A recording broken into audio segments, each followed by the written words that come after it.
You mock the ancient tide, say we never crossed wide. Call us dust and bone, claim the sea unknown.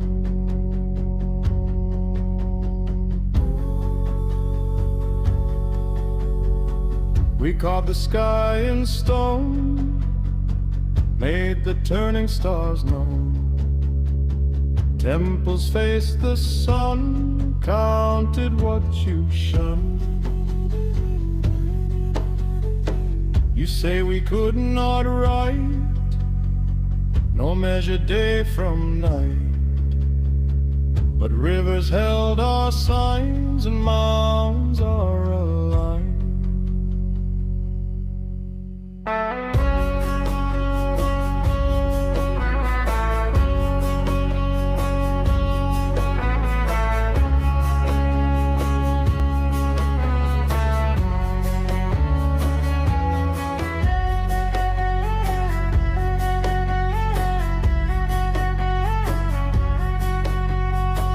Your towers scrape the sky, yet fear when systems die. Your knowledge stands on sand, a fragile shifting land. We sail by moonlit breath, through storm and whispered death. Stars became our guide, oceans open wide. You sever root from star, forget what powers are. When circuits fail and fall, old songs will call. We were never small, you simply chose the wall. Return to stone and flame, remember from where you came.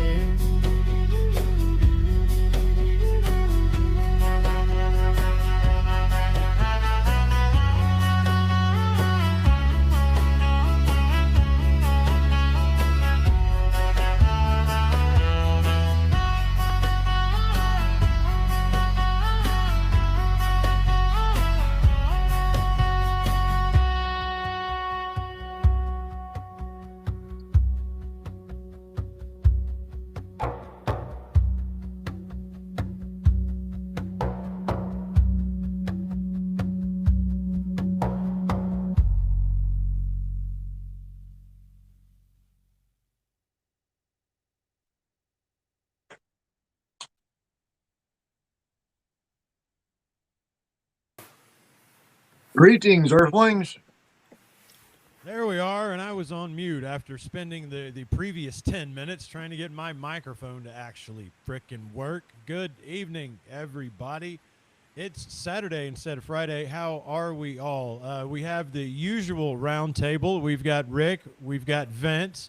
Tonight, also in attendance, we have the venerable, we should say, honorable, wizened Dr. James Shears, accompanying Ricardo in screen there, who I hear has some stuff prepared for us. But before we get into all of that, hello to everyone in the chat. We've got CFI, we've got Miss CMS, Sarah.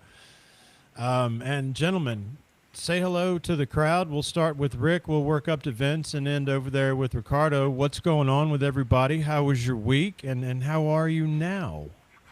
Well, happy St. Patty's Day belated. We had a major loss. I'd call it a world leader lost. Chuck Norris passed away today. Yes, yes. I hear Chuck Norris mined Bitcoin with pen and paper. Yeah. Yeah. Successfully. I saw somebody post that Chuck Norris was so-and-so, but politics overshadowed his legacy. And then the response was, actually, Chuck Norris killed his shadow in a round of shadow boxing. Therefore, he cannot be overshadowed by anything. That's right. That is right. Go ahead, Rick. Yeah, that was a sad passing. See.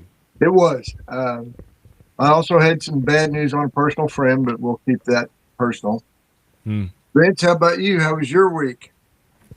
Yeah, I was sad to hear about Chuck Norris as well, and was thinking about some of the Chuck Norris jokes.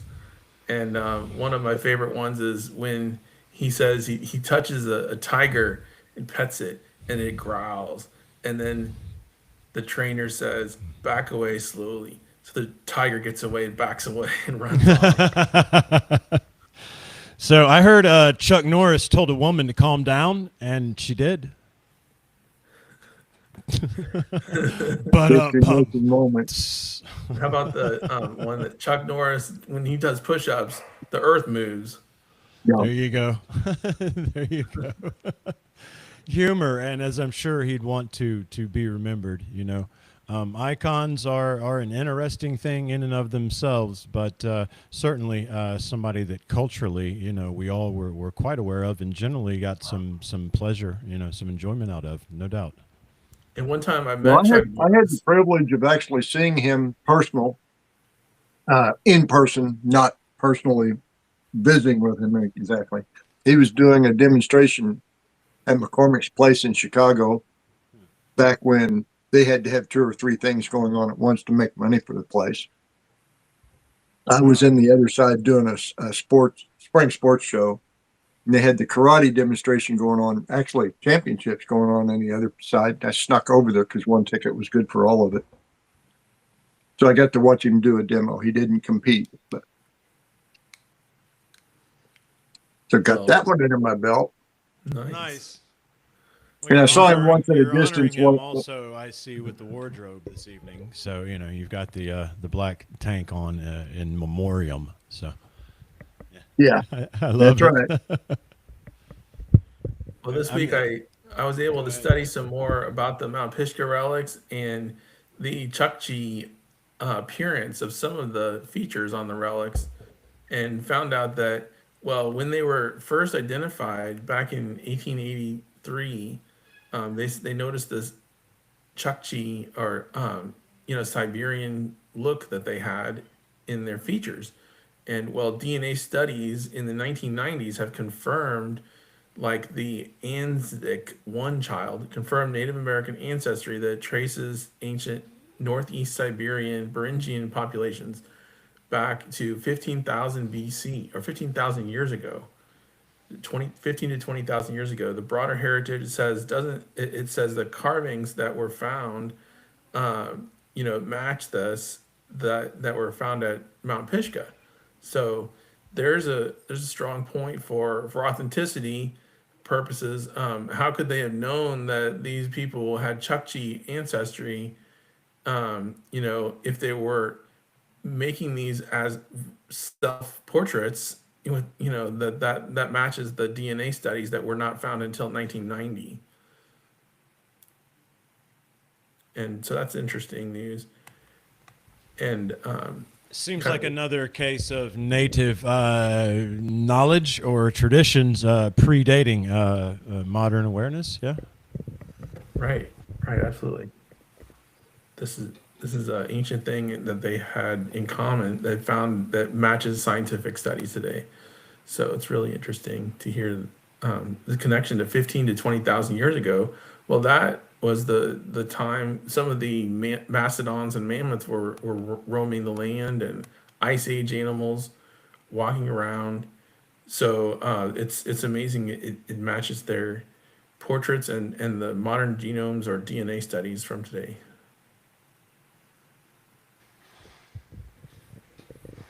Now let's just get that in front of all the right people. Yeah, absolutely. Absolutely, which you're good at.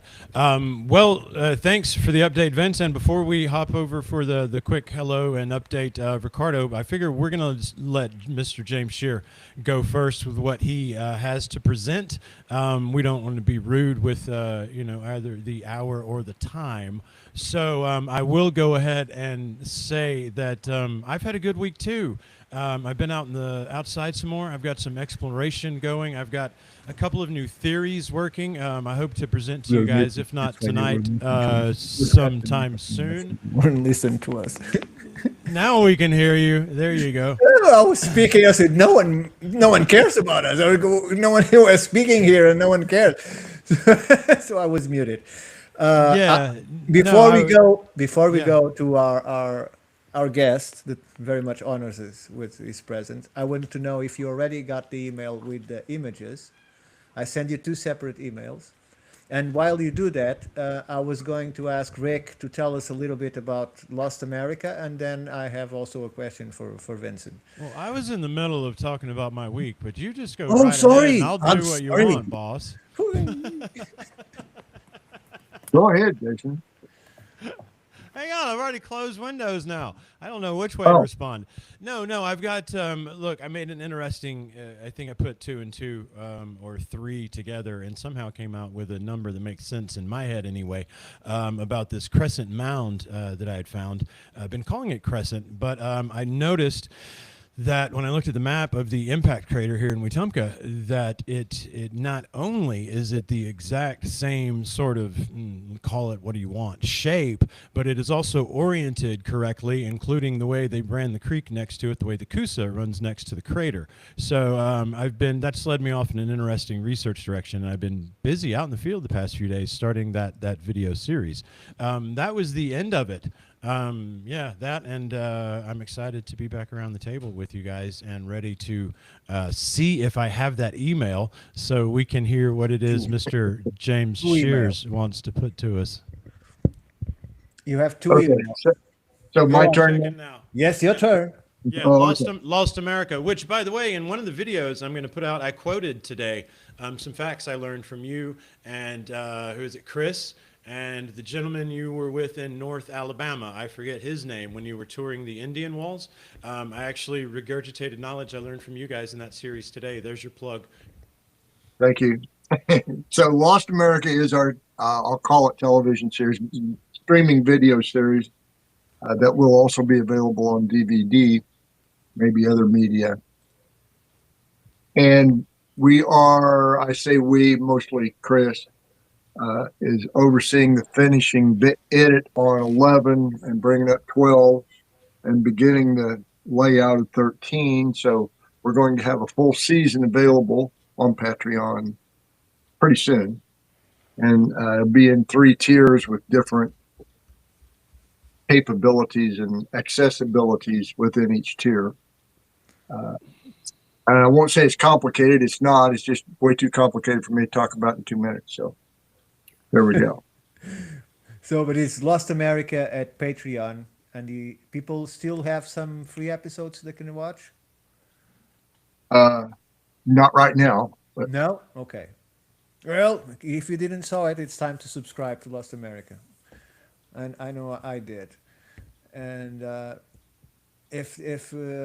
so new episodes coming, right? That's the main thing now. Okay. whole seasons. Yeah, excellent. So check out Lost America on Patreon, please. And now, where you can watch several times, inclusively, our guest James Shears. He's one of the figures that appears in a few of the episodes. Now, my question to Vincent before we go to Jim's is: any news from the Cherokee? Not yet. I haven't heard back. I just saw that the Cherokee chief, the official elected Cherokee chief, was busy this week and made a lot of videos and has been posting those online. A lot of interesting information. I think he did go to Congress and testify or try to get additional funding for the Cherokee. I saw some videos about that, as well as some work he's doing to raise funds for a museum in Oklahoma. But other than that, still hoping to get a response back about the Mount Pisgah relics. Okay. We'll see. So, Jim, we're going to you, giving us a small introduction of yourself, and So, let's get into the subject that you are. Ricardo, I'm sorry, but we're live, so I have to do business real quick. I'm looking at what you sent me before you pass it over to James, so he doesn't have to deal with this part of it. And some of the images are upside down. Is that intentional? I see they're No, pictures. when you, it's just the way I managed to photograph them. So when you are in the picture view, you just have to rotate them. It's just one button. It's not that. Yeah, but the only way to share, I mean, it gets a little complicated. The only way to share, because see, I can share with you my mail, right? So that's cool. I could bring up all the images as they are, but now otherwise, in order to do anything with the image, I have to go in and save each image individually. No, you can just press save all in each email, and they all be saved in the same place. Okay, how do I press save all? It gives you the option on the email, save one or save all. You have both options there. But if it is too complicated, I can do it on my side. I can try. I hope I don't get kicked out. But No, I'm just, I don't even see a save. The only way I know how to bring about the save option is to right click, right? So I can get a open image, copy image, or save image as, but I guess I could do a control something and try to do that with all of them.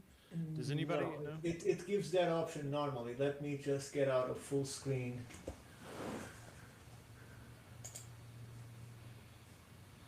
So I would not bother us live if it weren't for the fact that every single one of them we're going to kind of have that issue. So Don't worry. I have them in my computer, and I can try and do it. Okay. okay. So we'll let James introduce himself, and I'll pull out. I do have them both again successfully, but they're both all different angles. Don't worry. I have them. So we'll start with. Okay, cool. I'm just asking Jim which one we'll start with. Well, the map of Wisconsin is a good way to start. The map of Wisconsin. Okay. If you can find it. Of course I can. Let me just rotate this. Yeah, I one. see the problem. I should have had them in order. I can rotate them very easy. There's no Yeah, problem. okay, we just bring it up. There we go. Let me just rotate it to the right position, There we go. and now we can. Yeah, well, this is the state of These Wisconsin. people are not seeing it yet. Wait Oh. just a second. I have to share it here. Share screen. Window. This one. Share. Is everybody seeing the map of Wisconsin? I don't hear anybody say so. Yes, I see it. We've got you on the screen. Okay. Well, this is the typical map of the state of Wisconsin. We call it the Indian Head State. Do you see an Indian head there?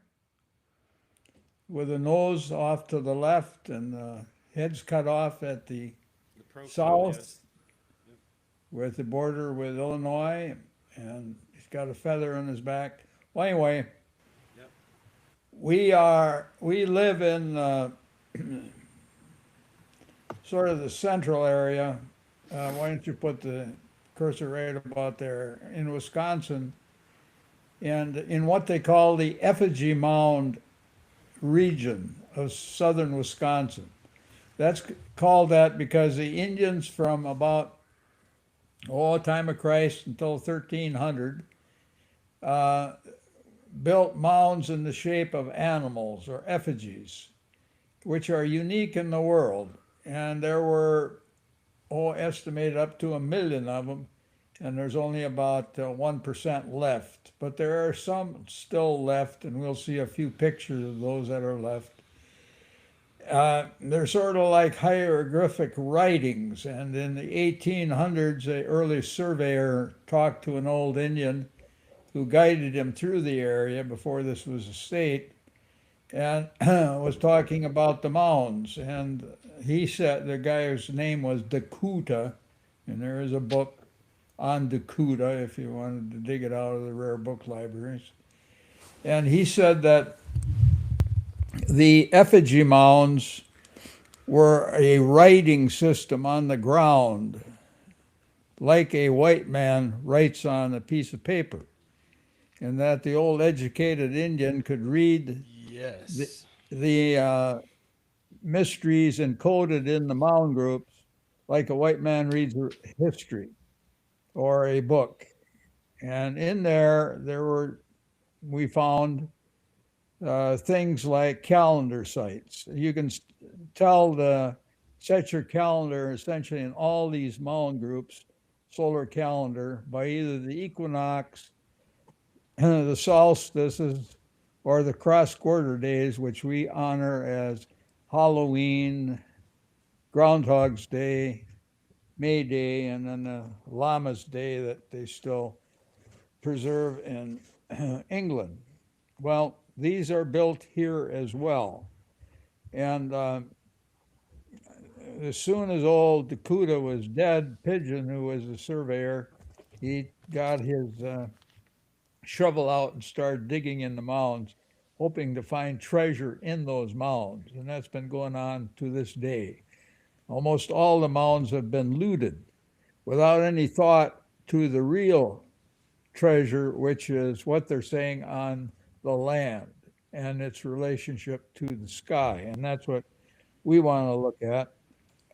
We started surveying these in about 1980 when we had some graduate students, many of them from foreign countries, who needed experience in the field with what was then the modern surveying techniques and instruments, which now, of course, are obsolete. But at that time, it was quite fortunate because they still measured angles and north by the North Star rotating around a central point in the sky called the North Celestial Pole, which all maps at all times are oriented to, but which we don't pay much attention to today because we can use satellite data to get around that and without perceiving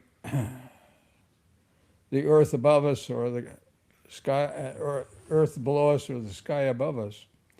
So that's the area we're going to look at.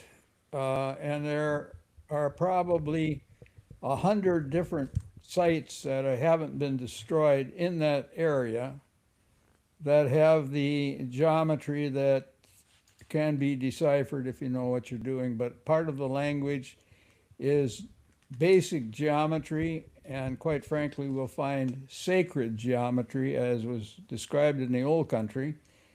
But part of that sacred geometry was kept secret and is still considered impossible to do, such as squaring circles and trisecting angles, which are real simple if you understand the basic relationship of the golden ratio, which is built primarily in all the mound groups in one form or another. So do you have a slide with a different mound? As you continue and he finds the slide, I feel like I'd like to highlight for the audience and the classmates at home to take a note. And I'm going to steal, Mr. Shears, your words, which really sort of gave me chills because they coincide with what I'm working on at the moment, which was native people read mounds the way white men read paper. That's what they said. Yeah, just like a book. Yeah, exactly. That's quite true, and we were incredible. taught that part of that language is geometry, which nobody until we started precisely surveying it ever saw. Is this the image that you want, Jim? Yes, thank you. And these are the different shapes of the mounds. Now, you can see something that looks like a bird and maybe a groundhog and different kinds of birds. And there's a rabbit sort of. The one in the upper right-hand corner, that one, is especially interesting shape. The Indians, when the whites first came here, called them turtle mounds. It doesn't look like any turtle I've ever seen, archaeologists have said. So they call them something else, but the Indians called them turtles. Now, some of them have crooked ends on their tails. And Looks like a banner stone, Vince, almost.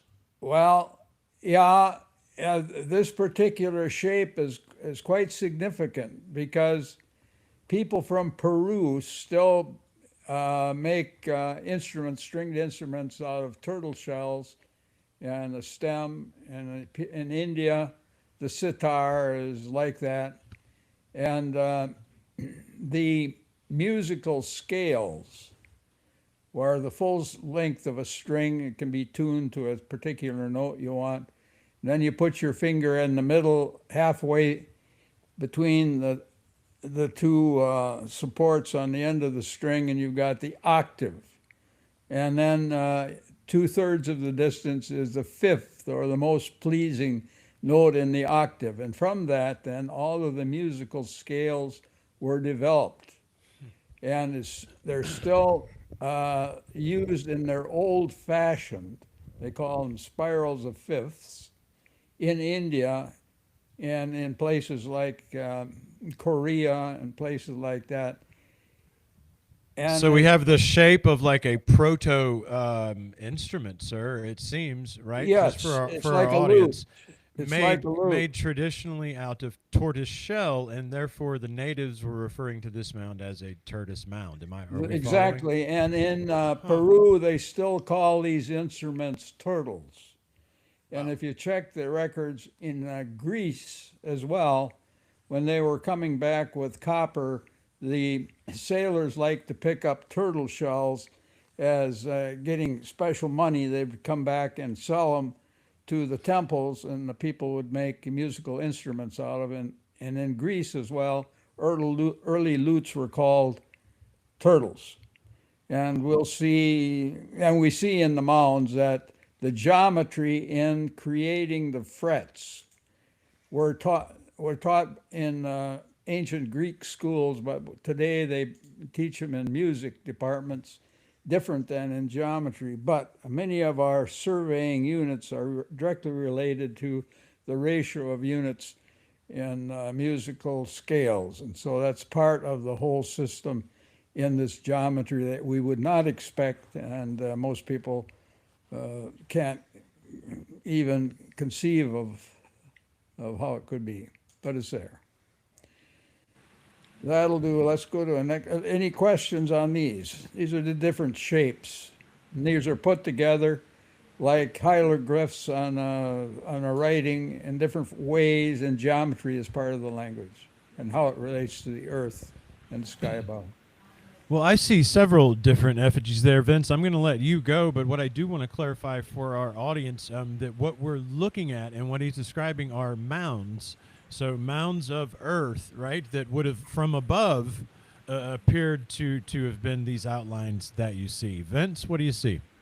Yeah, I think that, I mean, that's an amazing lesson, and thank you for sharing that. I mean, just it's incredible to hear and learn that, and that the tortoise shells inspired these shapes and these figures, and even the octaves. I mean, are you saying that even the octaves where they would place their fingers on the strings were in some cases represented in the on the mound themselves? Exactly.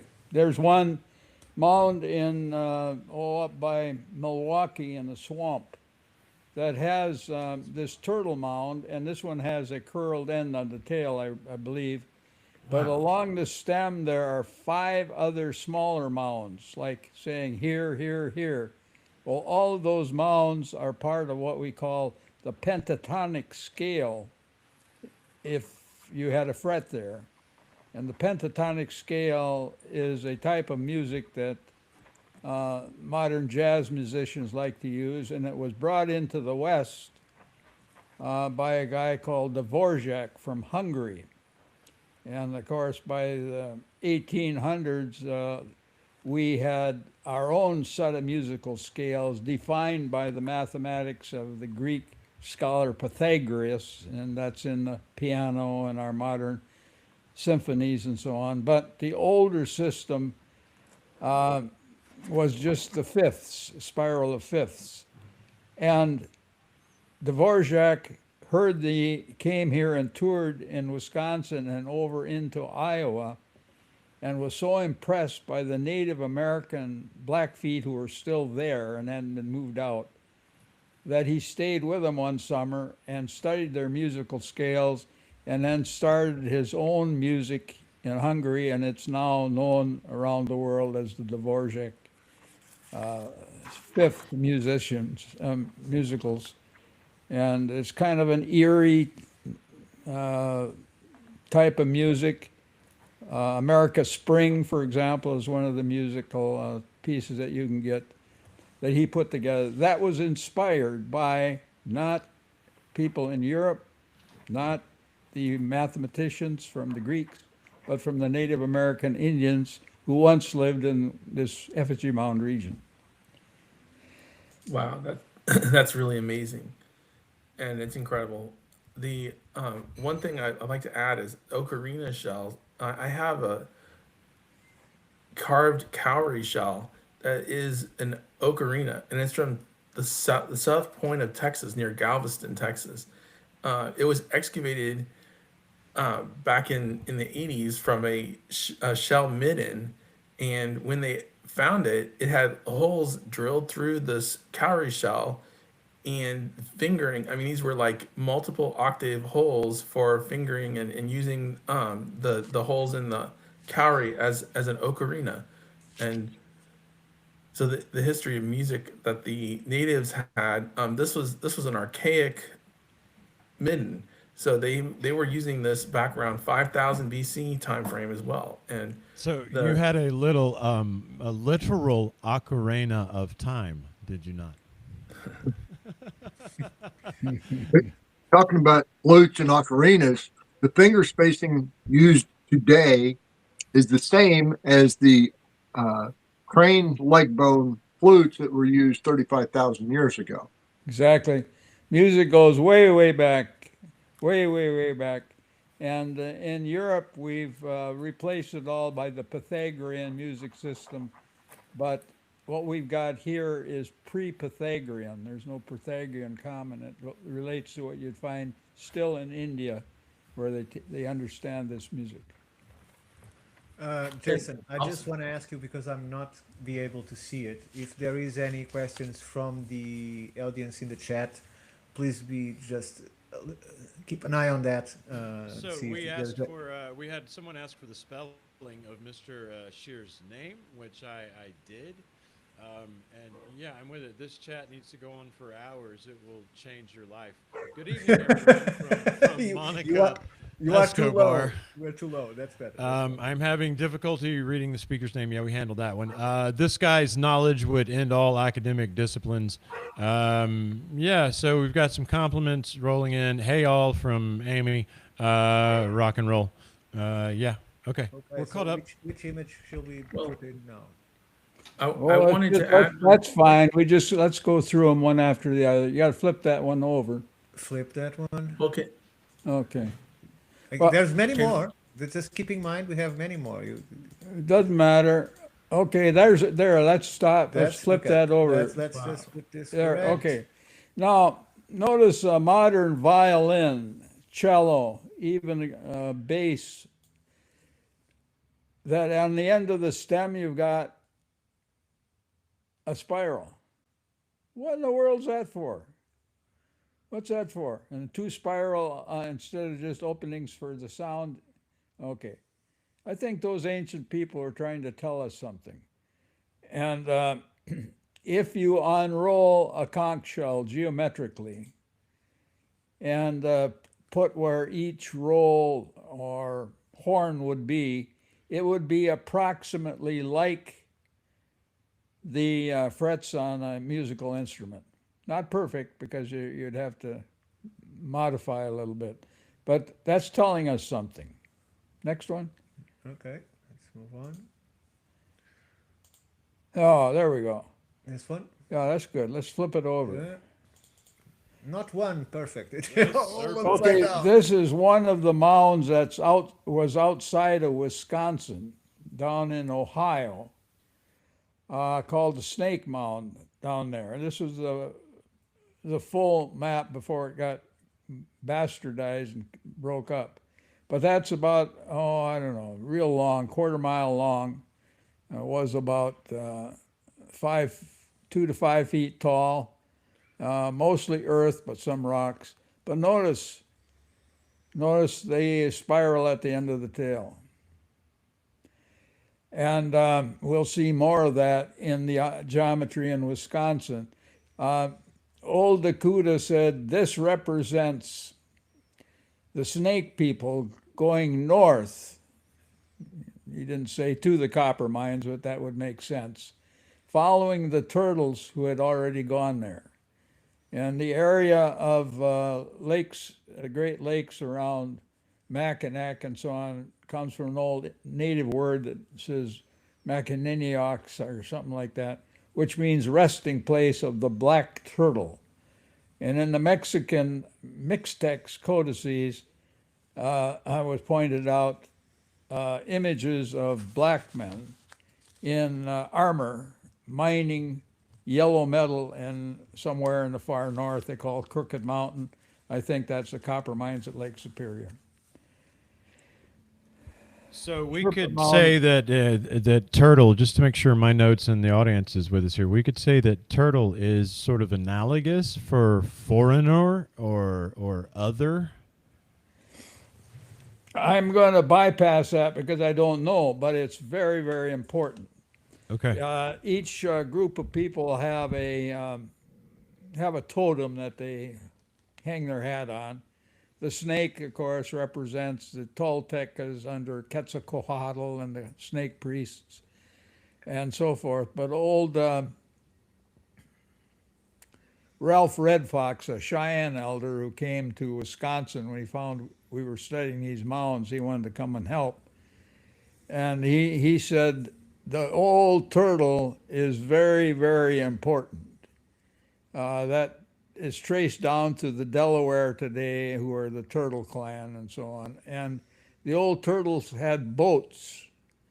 And he said, like the turtle, these people would come to a shore, come up on shore, and drop some kids and go on back out in the ocean.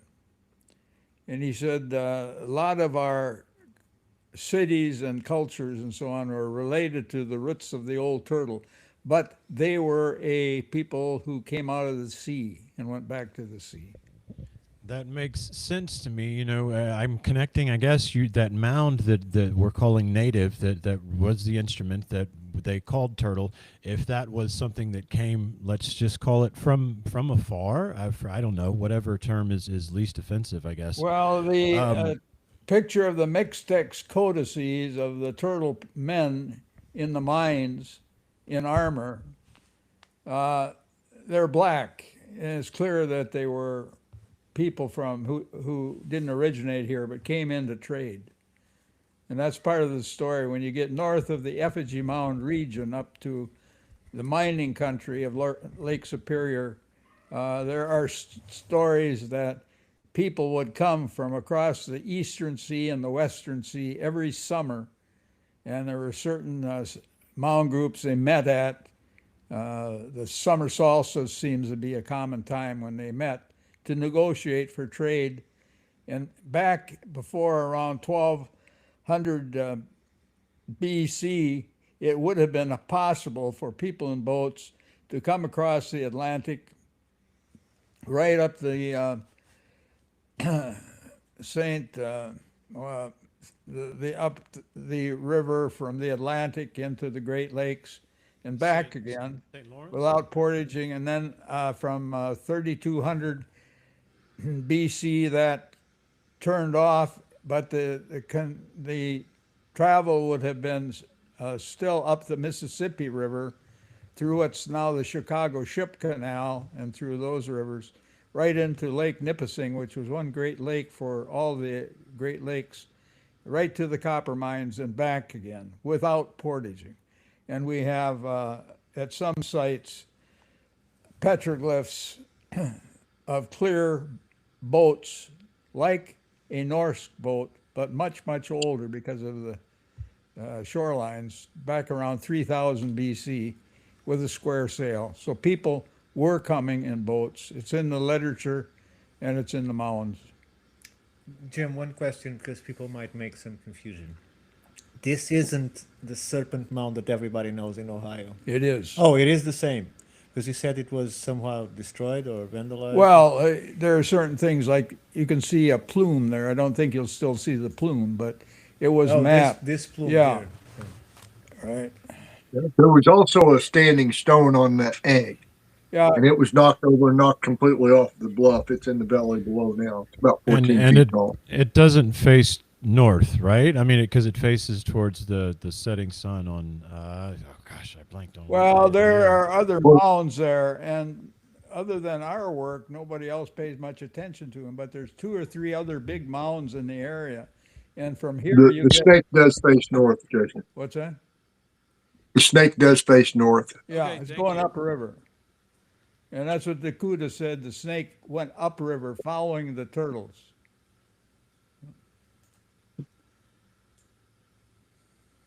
Let's see. There. That one? Yeah, that one. Let's turn it around. Okay. All right. Now let's take a look at this. It's called Snake Island over by a place called Aztlan, near Rock Lake, which the Ho Chunk still call Terranina, which is a name for the people who lost the Trojan War. and and there are stories from the Cheyenne and so on that there were refugees from that time who came here. Well, in any case, it's clearly a serpent, but it's segmented. That means that it sheds its skin and is a special animal because it comes out new after it sheds its skin. And notice it's got a horn too. And this is right next to, across from Aztlan. The message I get there is, oh, the turtle came this, or the snake came this far and we settled down. And that snake plume serpent symbol is part of the mounds at Aztlan, which also include Mexican type mounds. And it's clear that from the stories, native stories, that these were people from the south who came up the river and settled in that area until they're driven out again by the Ho Chunk. Another one? Yep. Okay, well, Good. let's There's more. go back to, No, this is not it. I don't understand math, so it's, okay, so The cover? This one? this is, we might as well go here. And I'll just talk and then we can discuss. Well, in addition to these symbols, there's very, very clear, precise geometry involved in the mounds. And it's especially clear in a group of people we call the Hopewells, who were active in the Ohio River Valley, especially a place called Newark, Ohio. Now, Pamita, an old Menominee guy in Wisconsin, we were talking about, it looks like these people could square the circle down there. And he said, oh, sure, those Balaam priests or Panther priests who set up their colleges down at the great powwow grounds in Newark could do that. And they had a school. He said this was a college where you could go to for 20 years training. Most people only went for 6 or 7 years, but some would stay on to be very expert astronomers and medicine men. Well, here you've got a circle, they call it the octagon mound, and the size of the octagon mound is the square inside of it is equal to the area of the circle, and the other square is equal to the area of the great mound, which is nearby a mile or so away. So not only did they make big circles and squares, they could square the circle. And so I told Pamita about that, and he said, oh, sure, they could do that. But I said, we teach in our colleges it's impossible to square the circle. And he said, no, why would they say that? And I had to think, and I said, because Euclid, in about 200 BC, when he was putting together his book on geometry, which was commonly used in his day, was chided by some priests in the mystery schools, the Egyptian schools, to use his superior knowledge to square the circle and trisect an angle. He spent the rest of his life trying, could not do it. So we teach today it's impossible. All you have to do is study this a little bit without that prejudice, and you can find out how to do it. So with that, let's stop. Any questions? Thousands. One at a time, then. Yeah, Jim, do you have any timeline of when the Trojan refugees arrived? Well, the Trojan War is around 1200 BC, or at the time the mining at the copper mines in Lake Superior stopped, the time the Bronze Age collapsed, the time everybody was fighting, and they went into the first Greek Dark Age, lost the ability to write linear A, and the pirates took over. So that would have been the same time that the Iliad occurred, right? The same time setting. Yes.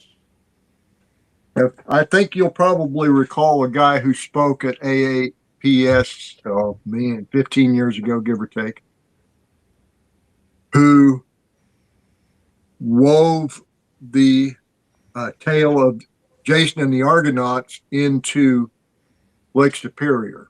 Do you remember that talk? Absolutely. He was a Mohawk guy, as I understand. And I believe he was, yeah. using the writings from the Greeks. He got a copy of the original books from Santa Barbara, California, and was going through them line by line and using the writings to find important sites along the routes being up the St. Lawrence River and so forth at that time when it was landmarks.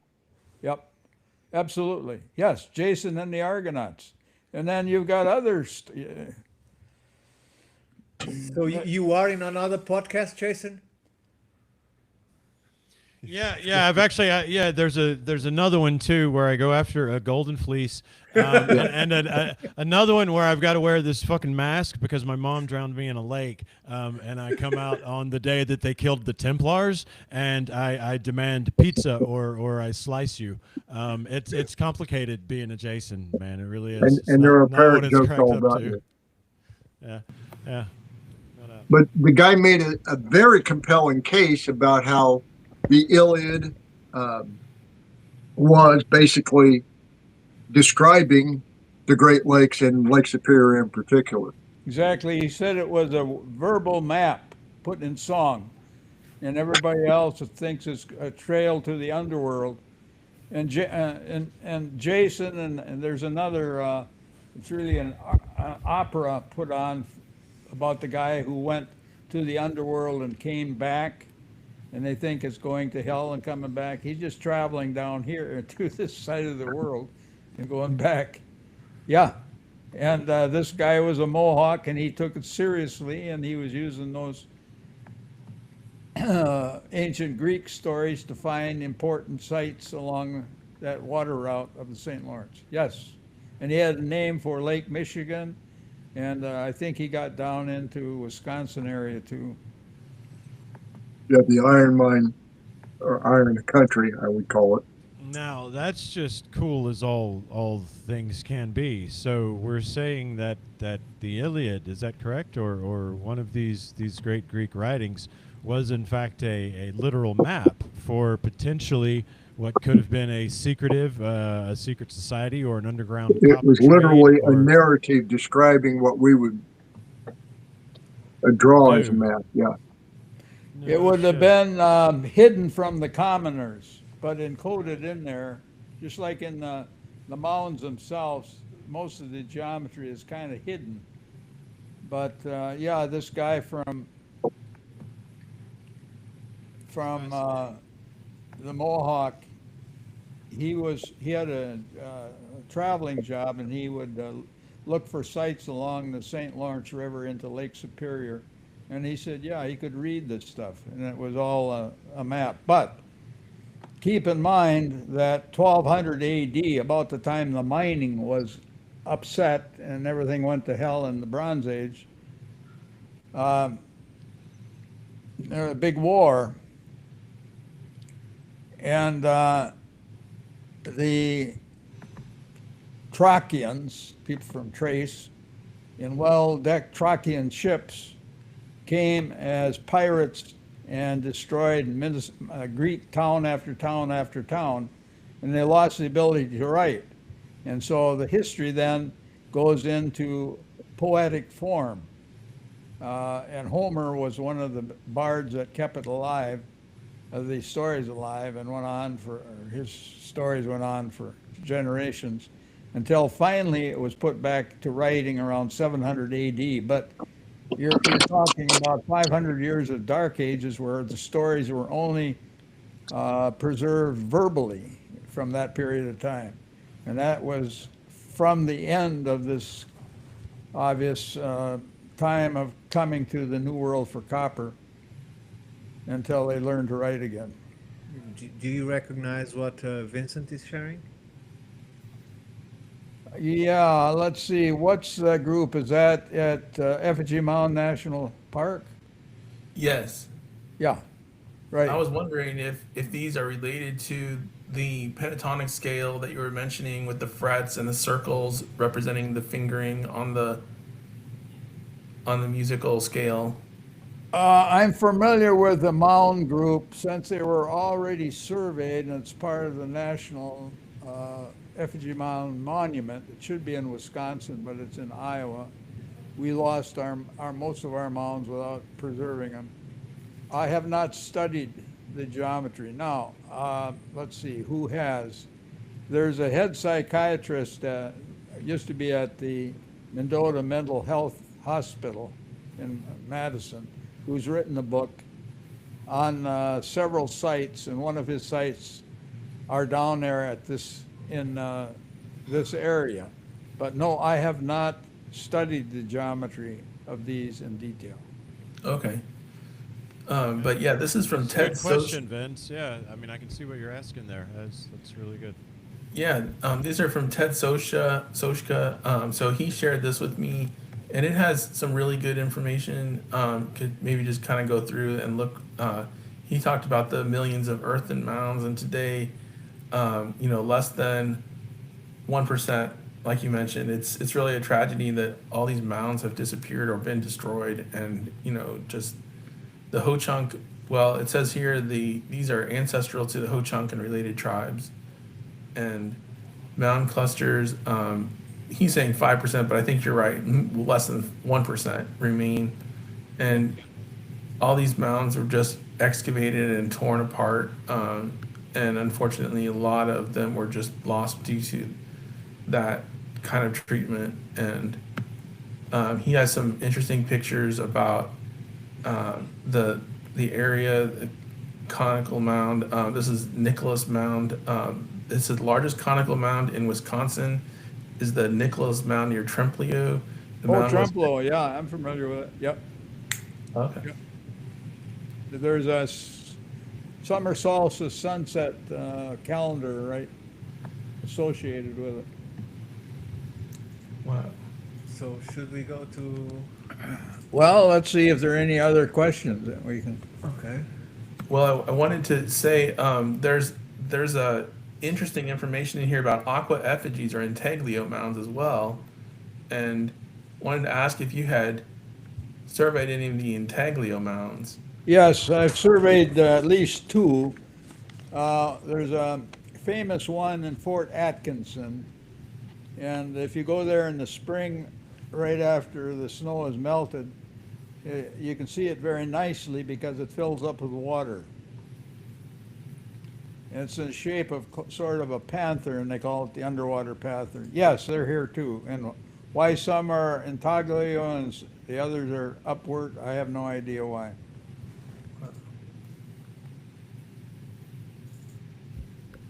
That, Ricardo, is what I'd call the winged serpent, the very large effigy earthwork. That would be it. It'd be intaglio, right? Even though it does involve some positive effects. It's the negative space when it fills with water that makes much of it visible.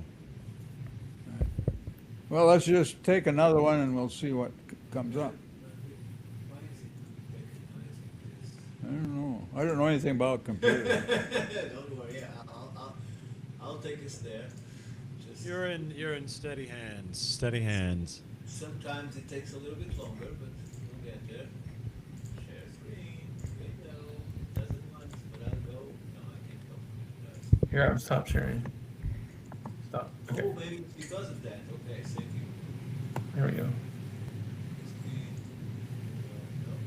Hmm. Give me the chance to do it. Let's see. We have obviously different groups of people coming in. The Ho-Chunk are, the Bear Clan of the Ho-Chunk now have the responsibility of trying to keep the mound groups up. And some of them are still making marker trees and laying bear heads on top of the mounds and stuff. And Richie Brown, who's of the Bear Clan. shares Vince, can some you of that try in- muting while he's talking? Vince, What's that? can you try Okay. muting, please? Okay. But I had several Ho-Chunk elders say, yeah, we built some of these mounds, some of these are ours, but there were other people as well. He said, like the Christian churches in Europe. The French built some of them, but they didn't build them all. Everybody was into what they called the animal religion at the time, which was relating, I don't know, animals in the sky or what to the earth. And but there is still a clan of the Ho-Chunk out in Nebraska who say that, I think it was a Snake clan, they were the engineers who laid out the effigy mounds in Wisconsin. Sort of like the Templars laid out the churches in Europe about the same time. They're kind of the architects. I'm still trying to give us the share, just a second. It doesn't, it's not giving me the chance to share the window for some Let's see what that one is. Okay, I'll have to share the entire screen, I'm sorry. Well, there are still a lot of mounds in central Wisconsin that haven't been adequately studied. This guy here, Gary, you want to go? Gary Meyer, yeah, Okay. has come out with a recent book, which you might want to jot down. It gives you a good insight and people with a non-engineering input, but he used a lot of our maps as his base. He was head psychiatrist at the Mental Health Institute, or the Insane Asylum in Madison, which preserves one of the biggest mound groups we have in the Madison area. Kurt Sampson is an archaeologist from Beaver Dam that worked with him. And they're using old maps made by a surveyor in the 1800s, T.H. Lewis, and LIDAR, which will show some mounds that are overlooked today.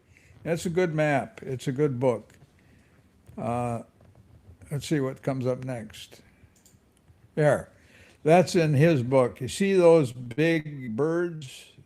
This is from a sketch. We in about 1980 did a precise survey of the whole thing, but this is a sketch from 1800s by Pete, probably a reverend who had a group where they studied these mounds, and there are two big eagles there, three of them, which Gary says is the father eagle, the mother eagle, and the baby eagle, and then you've got other things going on with a panther and so forth.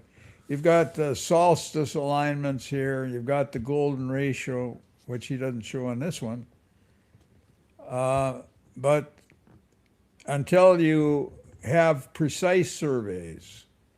That doesn't mean surveys done in the 1800s with a surveyor's compass, which have an error up about 2 degrees. Precise surveys with modern equipment, transits and theodolites, where you observe north as a rotation of the North Star and have your maps based on that. Then these angles are accurate to the nearest tenth of a degree or better, just like the pyramids of Egypt. And then the geometry comes out. Let's see what's next. Those are just incredible, you know. Okay, there's on their own. I can't hear you, Jason. I said those are incredible, just on their own, you know, despite the maths and the ratios and all of that. Just looking at them as creations on the ground. the Just thing incredible. that hit us was that the golden ratio geometry is here, just like in the Pyramid of Egypt. But when our students found that in some of the maps, we were threatened with a lawsuit to remove the golden ratio because the archaeologist in charge of the area wasn't going to have that European stuff in mounds in his jurisdiction. So there's a real political motivation not to have anything sophisticated here that we don't understand. Well, to be a stickler, the golden ratio is not technically a European thing, is it? I mean, it is No, it's a mathematical thing. Well, exactly, and it's found in profundity in nature, right? I mean, this is Right. a quantity that we do not have to limit to a certain culture or set of circumstances. It exists with or without us, essentially. Yeah, Having been on the ground at the Madison State Hospital, which used to be Madison State Psychiatric Hospital, I believe, right. which was fitting for me. Yeah, I was about to say it's These things are amazing. To see them from the ground level, they're still amazing. But to be on the ground and try to imagine what they look like from overhead is, well, it's this. Yeah, now you bring up another issue. We had been doing a lot of work trying to promote the respect for the old Indian surveyors and stuff. And we had a meeting, guys wanted me to talk, and then there was a group that weren't going to have me talk at all. And finally a guy came up and said, look, this geometry is all nothing that we understand, and that we didn't do it. These are made to be seen from above. We say that the aliens did it. That's what I teach my kids. And so we get then, just like looking at Wisconsin, it looks like an Indian head, and any school kid who studies maps and so on can start to relate how this state looks if you got up into a satellite.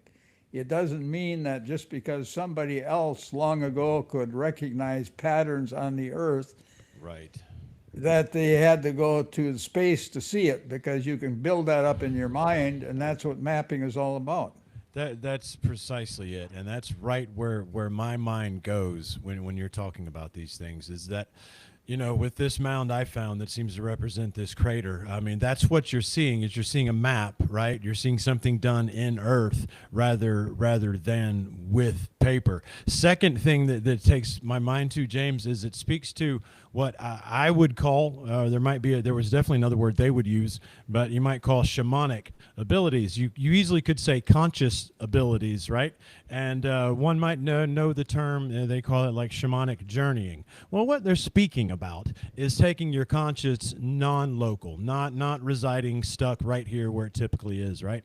In my own experience in the field, just exploring, it is possible to get, at least in my experience, and I would assume theirs over long periods of time exploring this stuff, it is possible to essentially use your third eye to see from above, right?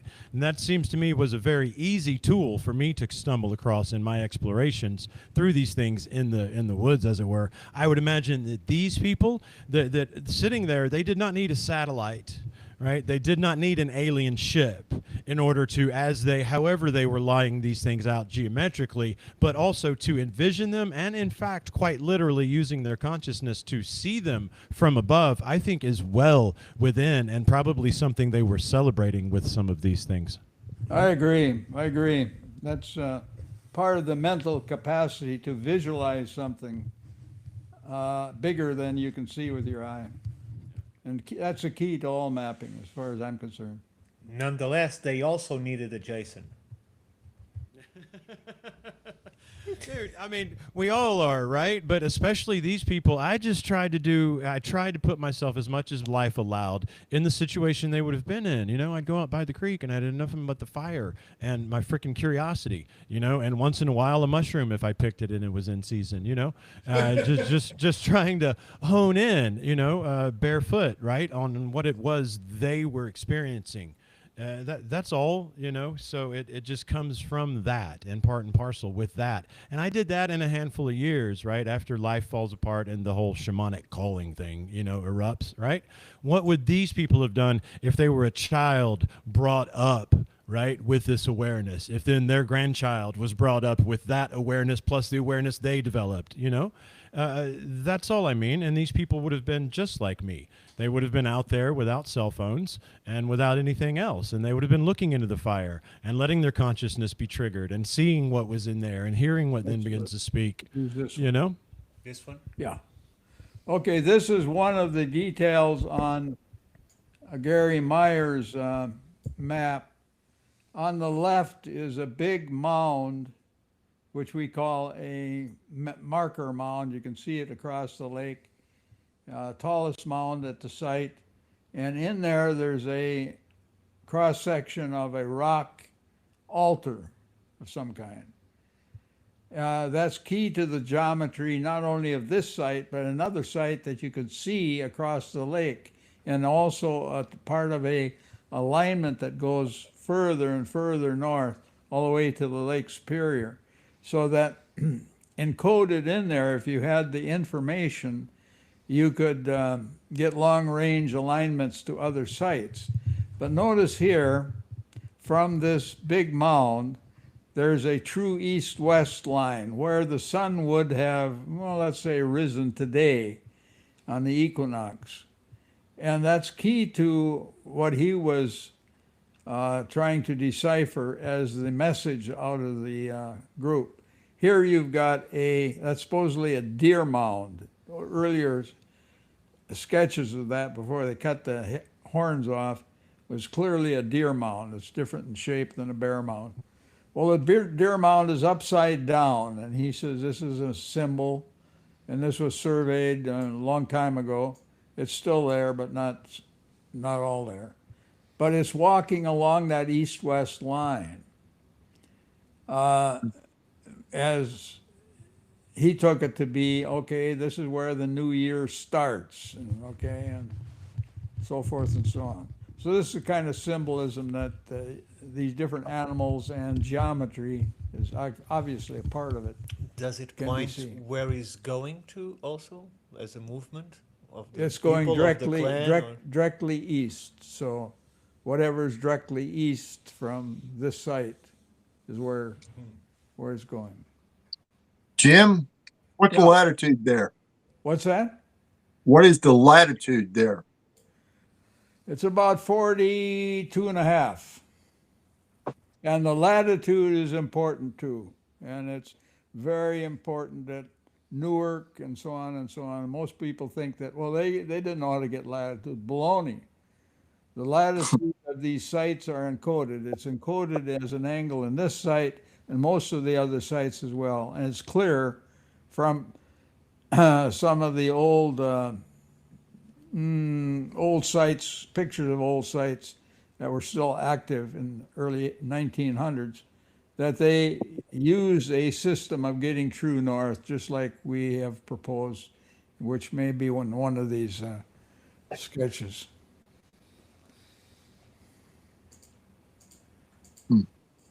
Okay, now, straight lines from one site to another.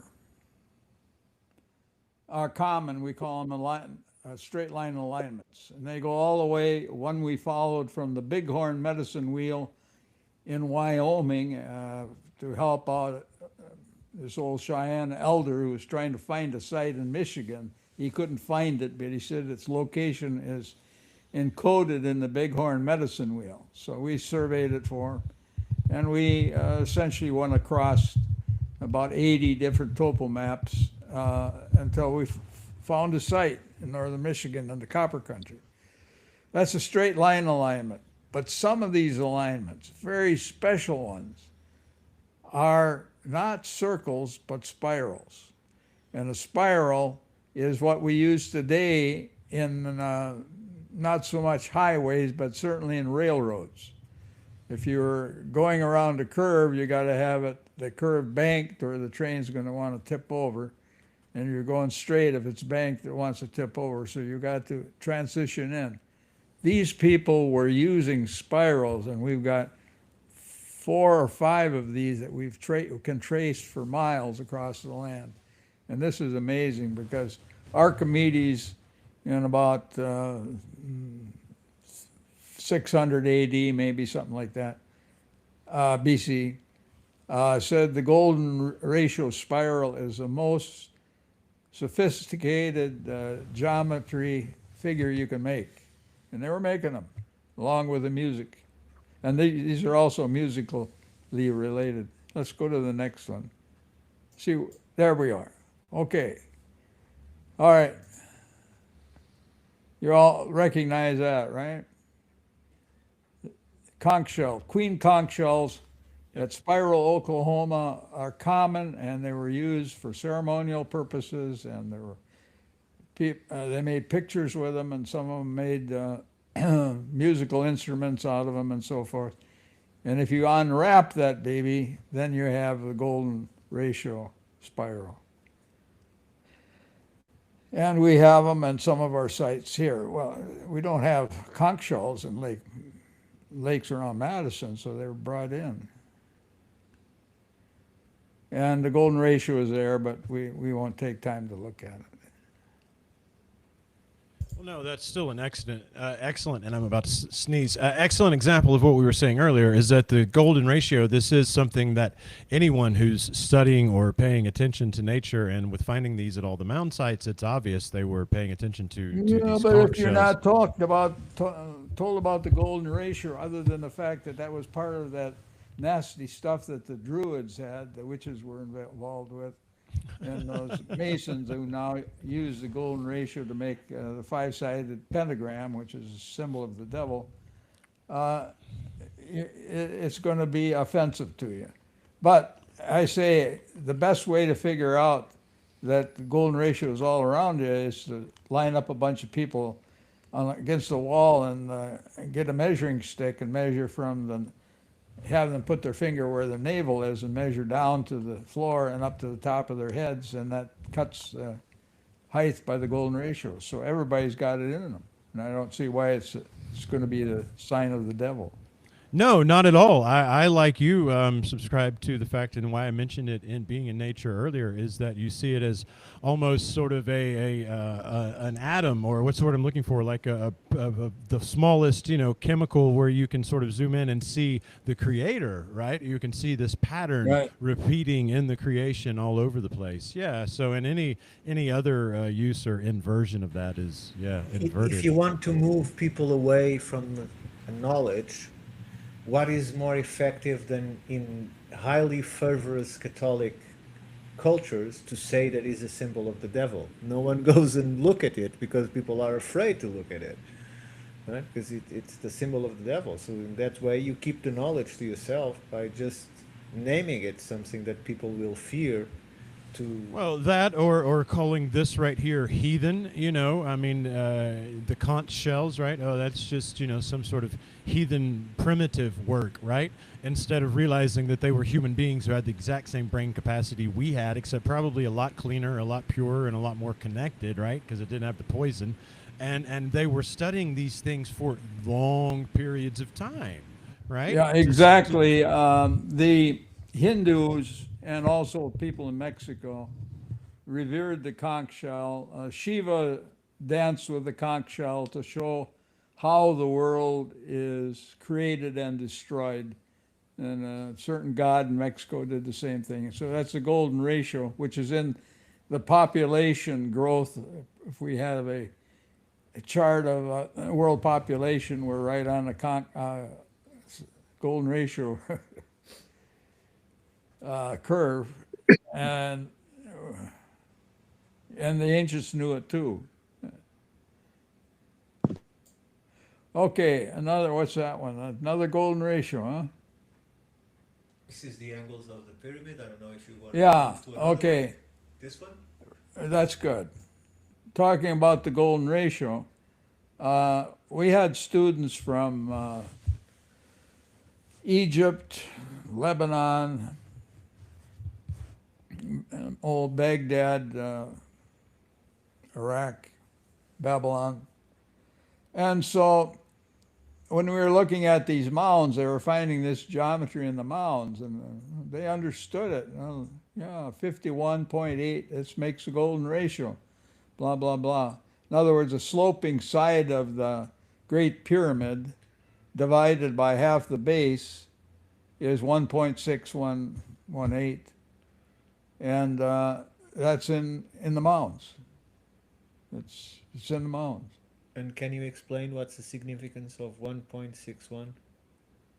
Well, if we stood you up against the wall and measured, if you put your finger where your belly button is, and we measure to the top of your head and to the floor, the ratio of your belly button to the floor divided by the ratio of your belly button to the top of your head is 1.618, the golden ratio. That's also equal to your total height divided by the distance between your belly button and your floor.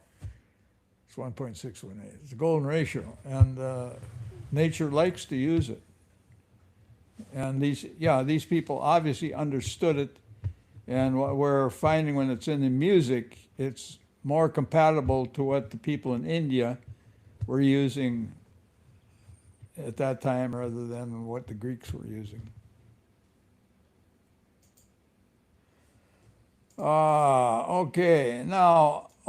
So we got angles, which is one of the things that we measure in surveying, and one of the things that we can say is compatible to the old world. The other is, how about the distance itself? That sloping side of the Pyramid of Egypt is called a geographic stade. So what's that all about? It's 1/10 of a nautical mile. What's a nautical mile about? 1 minute of arc on the Earth's surface. Well, they didn't have any way of measuring that, did they? Yes, they did. And 606 feet is about the stade at the latitude of the Great Pyramid of Egypt. It changes by about 1% between the equator and the pole. And we have distances in the mounds related to 600 feet plus 6, and 600 feet minus 6. In other words, we've got 3 different units of measure being used at different sites. Now, what's in the middle there, you notice 6076 feet, that's what we as surveyors today use as a mean nautical mile. And the old people, it was off 600 mariners' feet, where a mariner's foot is about 1% bigger than our foot. So shared measurements across oceans in Egypt and the mounds. We already, at least here, are familiar with the shared religious and cultural similarities between the mound building culture and those in Egypt. So we're knocking heavily on the door of this diffusion, this survivors of a former epoch of time distributing information. Ricardo, how did you get us led here already? Hey, I don't think it was Ricardo this time. He let the guest do it. It's a joke about it's Oh, our okay. ongoing it's But our ongoing I have an diffusion answer. joke. I have a proposed answer to that question. How did that Okay. happen? Okay. When Brilliant. you go back to the ancient Persian, Assyrian, etc. images, you see these people carrying purses, right? It's universal. Everybody's got one. And each of those cultures also has its story of the great lawgivers. Well, I think it's the same person, and that purse is a standard weight because it was a law about trading fairly and equally. So I think it was a standard weight. And I think they had standards for other things too, but that weight was the one that you see in all the images. Even in the one that he's polonizing, the one from Babylon. Sure. I mean, particularly if it's a trade colony, you want the same unit of measure. Yeah, I I think was that in a goes meeting, along with I it. don't remember Go ahead, just James. where, but long ago. And the guy came in with a series of weights he found from some temple down in Mexico, and he compared them to the Mesopotamic weights, and they were the same. So it was pretty clear they were trading. And that's what Pamita said too up here. He said traders came from from both the east and the west seas every summer to these certain spots, and they'd negotiate for trade. And the big trade item was copper up there, but there was other things. The trade was certainly behind it, and I think this effigy mound culture flowered because you had people from the south coming up towards the north, and then some are scooting up there to the copper country and coming back, but not going all the way up in the winter. They stay in the south in the wintertime. Agreed. I'd say copper trade was important, extremely important, and copper was trade item for the people in Wisconsin. Vincent, do you have any input? Well, I wanted to chat about the long distance alignments and the Bighorn medicine wheel. I know Yeah. Jim Schurtz has done quite a bit of amazing work on the long distance alignments between Bighorn and Cahokia, as well as other other alignments that relate to medicine wheels. Oh, we should share data. Yeah. After we got the request from Ralph Red Fox to survey the Bighorn medicine wheel, I started to take it seriously, the stories they told about the Thunderbird lines.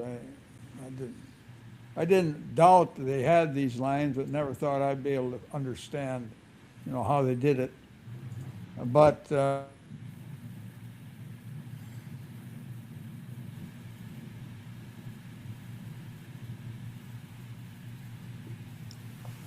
Lost signal. And we froze.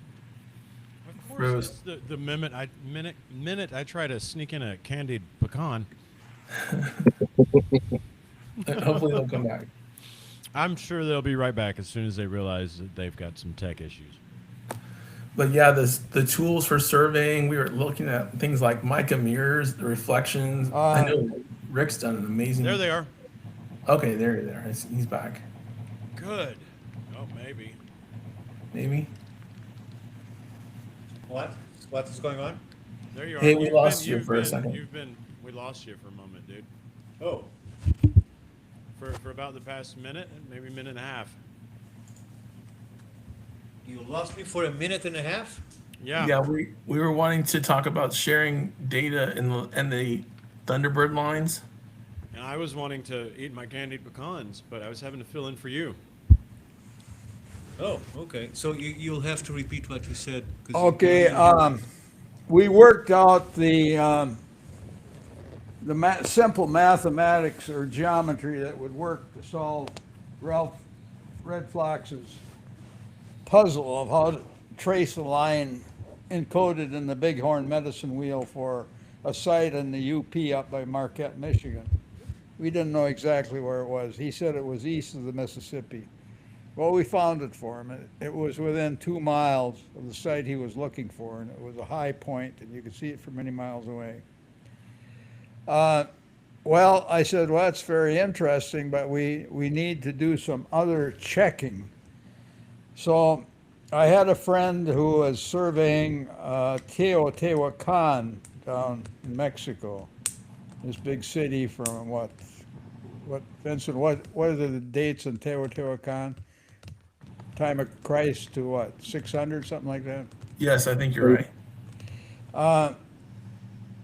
The puzzling thing was he had very precise maps, but the puzzling thing is a center street, the main alignment, didn't make any sense. It was about 17 degrees from true north at an angle that didn't. And some people say, well, maybe if you run at right angles, this would be the Pleiades. Well, yeah, but I didn't buy that. So I said, let's try the long range alignment on the central avenue of Teotihuacan. So we put it in the computer and up it went through this Effigy Mound National Monument, went through Spiral, Oklahoma, which is an important area. It went up through Effigy Mound National Monument, where there were 2 or 3 miles full of effigy mounds at one time, and we saw a picture of that earlier.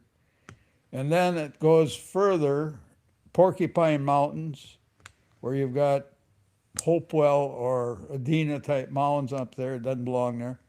And right through the center of the bay, Thunder Bay at Thunder Mountain,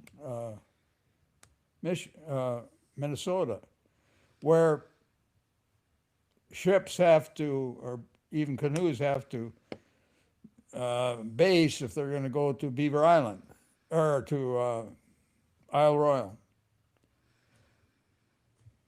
And so there we got a hit on that too. And so then I started just routinely finding these puzzling long-range alignments that I couldn't figure out any other way from site to site. And we have site after site where this particular site is pointing to another more important site, in many cases an old harbor up in the UP. So I'm convinced it's real. We do have data on it. If you can get a hold of our book called Eagle Rock, it's about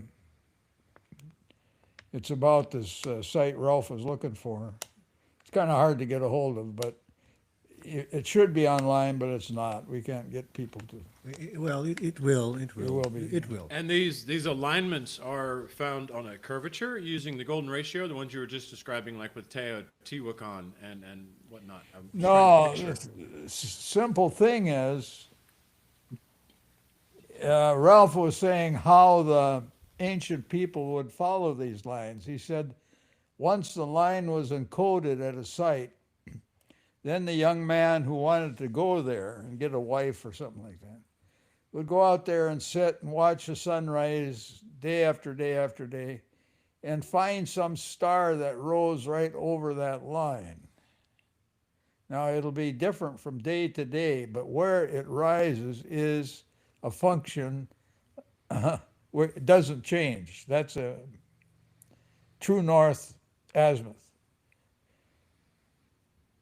And sailors call it a rump line. And he said then he would look and follow that line. He'd preserve the angle, of course, in chords and stuff like that, and get true north anywhere he wanted to.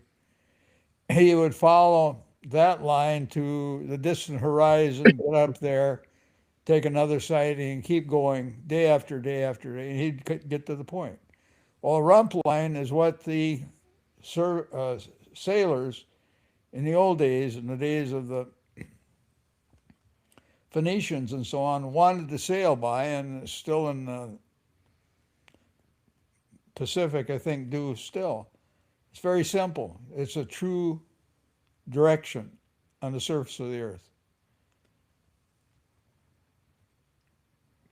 Can you add anything, Rick?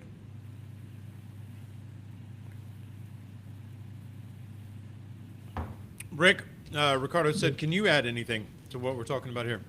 So a rump line, basically, it's something that you can easily align stars to moving planets and get a good idea of where you are on the surface of this planet. When I say moving planets, that includes Luna. So we don't need a clock. No, No, it just makes it a little easier. the people that teach navigation, at least at Naval ROTC in Madison, so on, say, in order to sail, you've got to get the equations of Alberini from 1000 AD out of Persia, and then you've got to have a clock, and then the trig will give you great circle lines, and then you can get the tables of Bowditch, and he will show you how to convert a great circle line, which is a plane through the center of the earth, which is curved to us, So by the to a time rump line, and but- then the rump line is what the sailors want to use. so by the time they got the calculation, the others already arrived at the destination. Basically. Yeah, the point is, this geometry is so simple because we have made it difficult through the years. Right. Yeah, and that's the reason a lot of people don't want any part of it. It's just impossible what we're doing.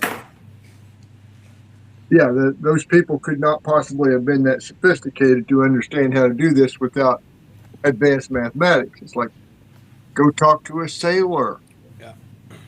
Yeah, I agree with you completely. Advanced mathematics it fucked it up. I don't know how else to say it. It complicates it with a whole bunch of BS to get to something that can be understood in the natural world and at a natural level fairly easily. Well, as we've shown on this show with some very simple graphics, if you can find the North Star, if you can find the Big Dipper, you can find your way.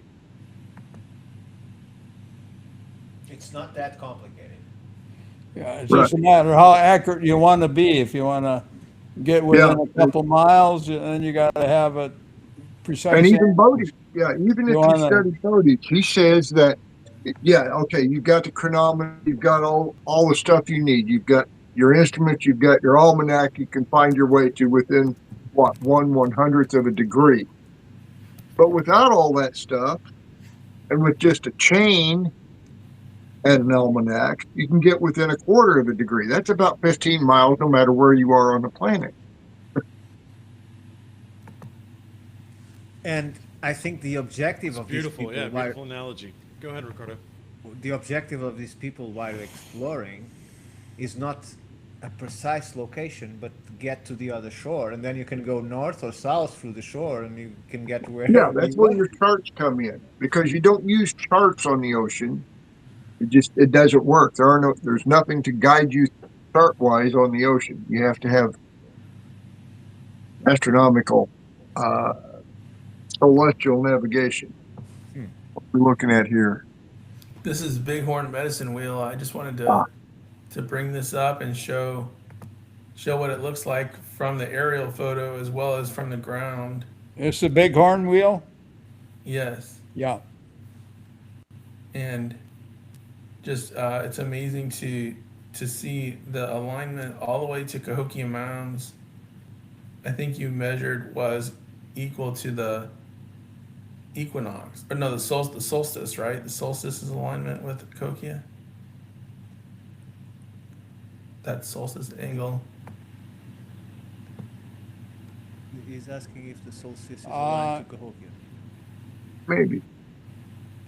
There are other alignments that other people have pointed out to me that I haven't really studied. There's also one, if you go directly south, you hit Chaco Canyon, Oh. same longitude. Oh, that's impossible. No, it's not. And Chaco Canyon is where the very accurate solar calendar was Right. made of stone. Yeah. Right. And the lunar, I think they've got the lunar 18-year counter there as well. So, Vince, is there other work? I see if we say Chaco Canyon is directly south of Medicine Wheel, has there been other work tracing out these spokes? I mean, to see if they also have alignments, if you follow out each spoke, you see what I mean? Um, the Yeah, we traced 3 or 4 alignments from the Bighorn wheel just to verify our concept of what we were using. One of the alignments go to the mouth of the Missouri River, St. Louis, very important navigation site. One goes to the mouth of the Wisconsin River, another to the mouth of the Black River, both important for people in Wisconsin going out that way. And 2 go north, both to areas of dolmens associated with a real northwest portage. South, about 500 miles south of the one that is used today, but that the ancients knew about and still is there, marked with dolmens So and Canada. it can't be. Academics said there are no dolmens. No, I know, but there's something like a dolmen.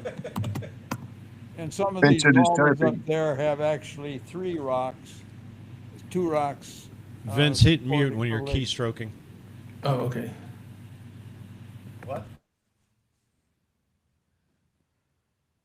So let me Vince was keystroking and was drowning out James, and so I was just sorry, technical detail. Go ahead, continue.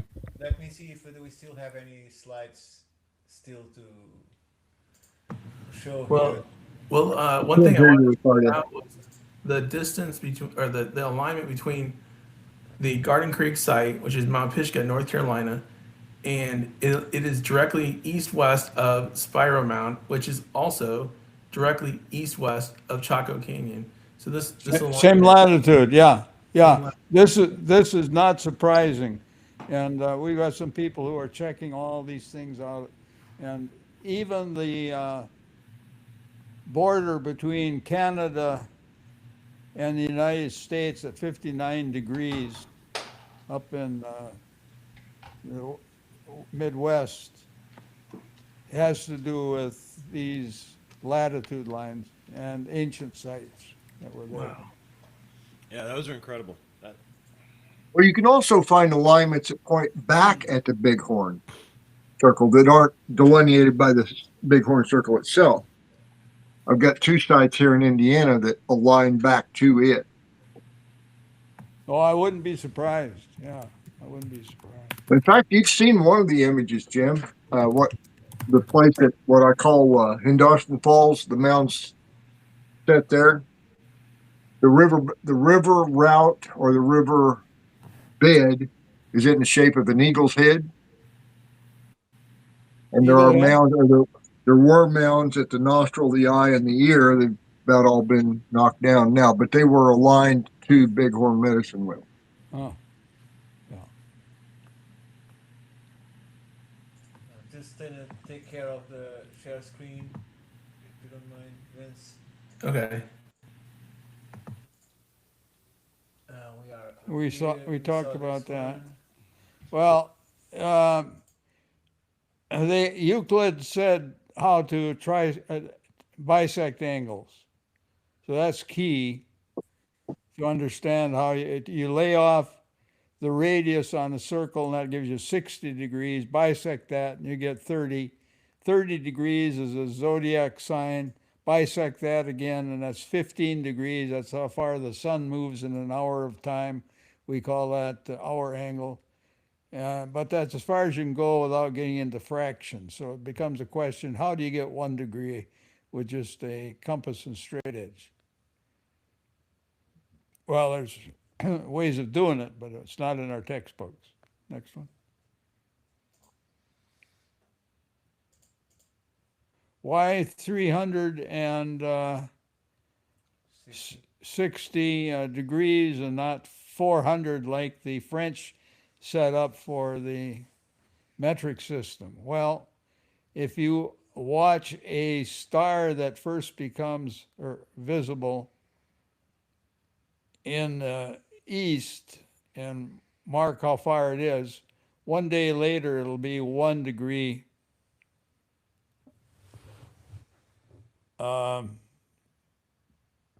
higher.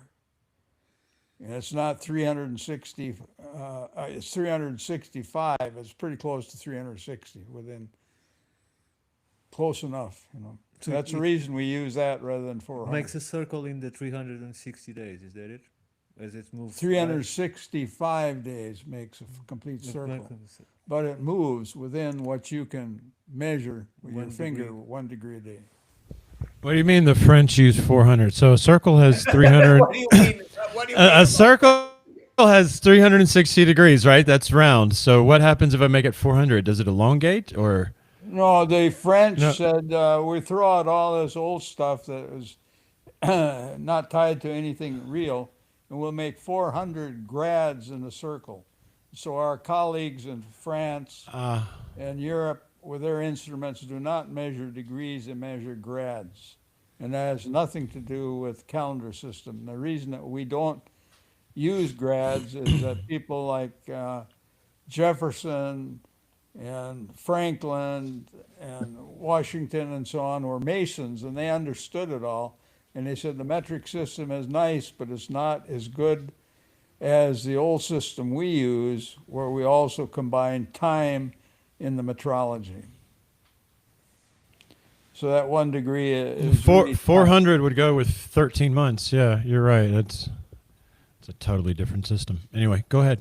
This is wonderfully I interesting. want to Yeah. go to the metric system because, okay, now up in the upper right-hand corner, you see that little sketch there where you got a pole with a little notch in it. The cross is often used, and a guy down there with a fork stick.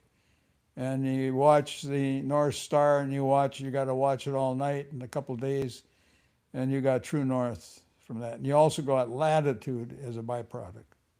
Simple. So then let's zoom out.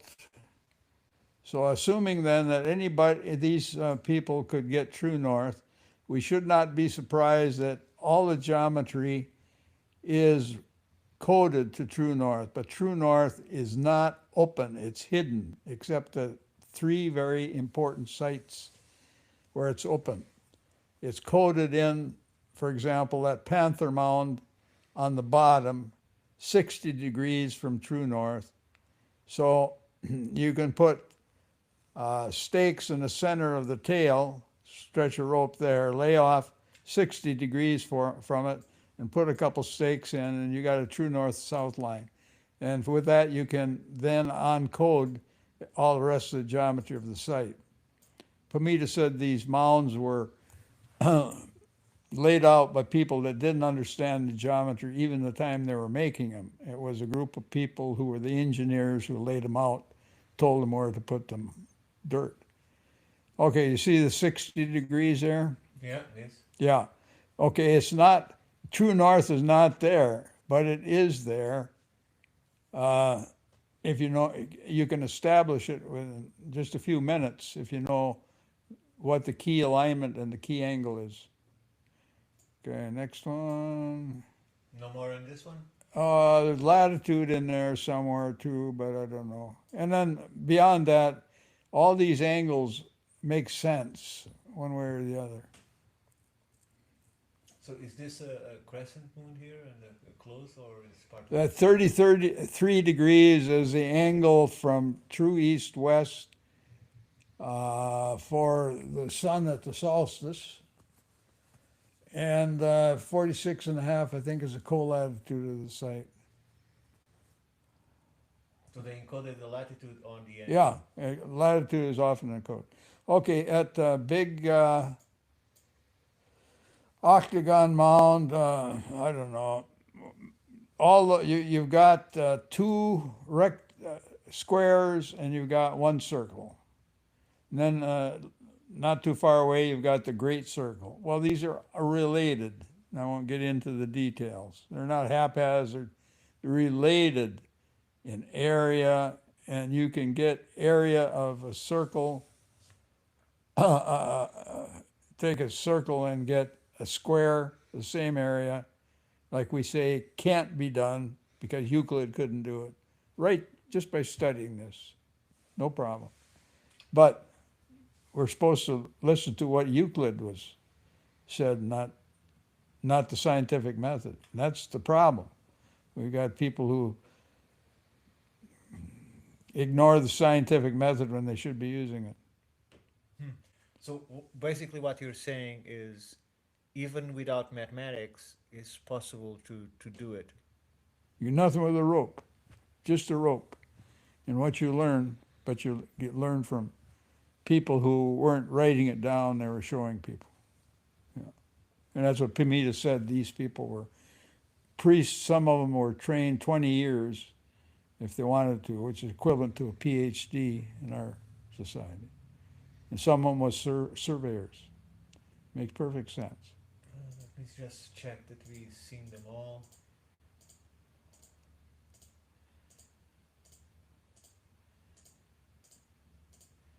Yeah, I think I've seen enough. Okay, I think we saw them all. Let me just stop the sharing. And I would like, because I find the correlation very interesting. I would like, Shaman, could you share with us, Rick and Vincent and Jim, the comparison between the crater and the crescent mound that you found Sure. out following the market So, tree? there's several ways to do it. I guess the quickest way to start is let me pull up my photos. Yeah, sure. Okay. I would like their And opinions on it. so one way to do it, where's Riverside? Riverside share. Okay, got it. Screen, iCloud. Yeah. Okay, ignore the pictures for hotels. It's spring break next week, and I had to get my daughters in somewhere. So, okay. So let's go here. And it might be a little blurry because I was zoomed in on my phone screen. I could even pull up the USGS and we could just look at it that way. But what you have here is a crescent, call it that, shaped mound. What you Zoom have in a here, little bit so we can see better. what you have running next to it is a creek. Hang on. Yeah, that's about all we're gonna get, dude. So, you know how I can do this, Ricardo? I can also pull it up on X. It may be bigger that way. Let's do that. Anyway, let me just show you the basic shape. So you see the basic Okay. shape here. You have the creek running down the edge here. Now this creek, you see, is eroding the back of the mound. It originally was much over further. There's a lot of construction up here, and debris has been pushed and is pushing this creek over and is eroding the backside here. Now, on occasion, this bowl will fill with water, leave little tiny puddles in there. I have video I'll show you another time, maybe on our show, of me exploring this, okay? But key features here are this creek and then the bowl. So now if I were to flop back over to this photo, all right, so this is simply LiDAR to point out the basic shape of the crescent of the crater. You'll also notice the Coosa River flowing right here next to it. There's a couple of small ponds in here. They do a good job on the photo from the roadside sign of implicating here. Are you sure you can show us a better picture of the mount? Because I have Jim jumping on the seat into the front. Yeah, sure. So let me try. Let's stop sharing it. So anyway, So this here is the you- crater. The photo they're seeing there is the map of the crater. What's it called? So The this name? is the Wetumpka impact crater. Wetumpka. They say it's 85 million years old, but the town of Wetumpka sits right here on the edge of it, and then the Coosa River, which I explore. I have endless videos all along here. I explore gathering quartz and looking for native presence. Anyhow, let me share. Let me get what Ricardo's after here. Hang on one second. So let's go to X and let's share there. Share. I just don't know if you're sharing the screen with the image viewer, why you can't zoom in. I don't know, but if I do it here, it's guaranteed to be, I think, the correct size. Okay, so home.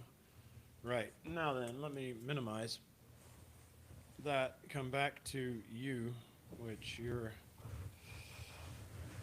Do you need anything, Jim? here. Okay, share. On top of your Screen. water. Okay. X. Right on. Here we go.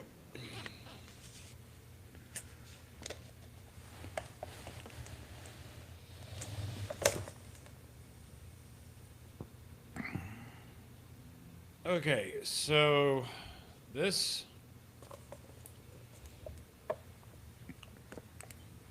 well again. So that's about as clear as it gets, Ricardo, and as big as it gets at this moment, unless I open up the USGS viewer itself, which we could easily do and see if we get a better picture. Before I do that, let me, while I'm right here on X, let me show James this video.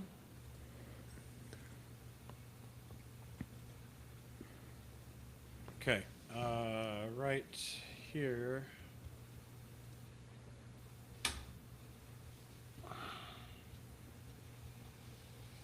It's a really short one, but here we go, James. So This is the map of the crater, so that a 3D model of the crater. this is a 3D model, yeah, of the crater itself. And when I show you video of the mound, or we look at the LiDAR here in a moment, you'll see how similar they are. Look here. We have a marble representation. And if you saw my footage with Nick, we'd like to walk up this side of the mound, right? Walk down. So this is the crater. Right. Okay. Very good. So, The crater? Oh, it's enormous. It's what? How many miles around? so 5 miles across it. Wow. About 13 around it. Yeah. Okay, so that gives you an idea of the crater. And then if I jump over, I don't want to close you guys out. How do I, minimize? It's in Alabama. Yeah, in Alabama. Correct. Okay, and then share again. And then what we'll do is we'll open this. And we'll look at a cleaner picture.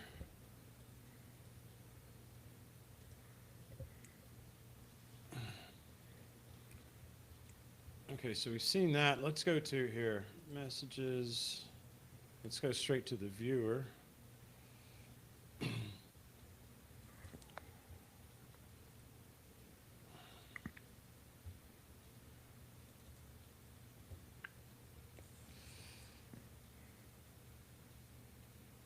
Okay, do you have the USGS viewer? Here, Nope. now you do. Yeah, now you we do. have. Okay, excellent. So, looking here at the map, we have Wetumpka and the crater right here where my cursor is. Okay, so this is the crater. I'll zoom all the way in. Wetumpka. You can see the crater here. Yeah. Can you see Okay, it? and you've got the water there, the Coosa River, and this is the crater, and you see all these little ponds that are in here. Okay, now I'm going to take us over, Let me help you get closer. just over to the west, to Prattville, and we're going to zoom in on Pine Creek. And here at Pine Creek and Highway 14, here. All right, so now let's get an east-west. So we're talking, it's roughly 12 miles as the crow flies from Wetumpka here to Prattville here, okay? There to there, right? Now, to show you this mound, now that you've just seen the crater, we run to Cobb's Ford, Highway 14, and Pine Creek here. And then we slip on our LiDAR layer, which is going to be, let me move you guys. 3 depth. Let's try elevation hillshade. And what we're going to see right here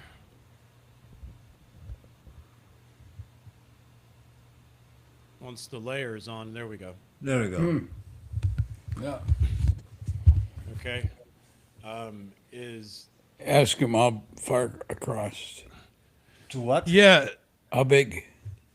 how big? I'd say the depth is somewhere between 15 and 20 feet.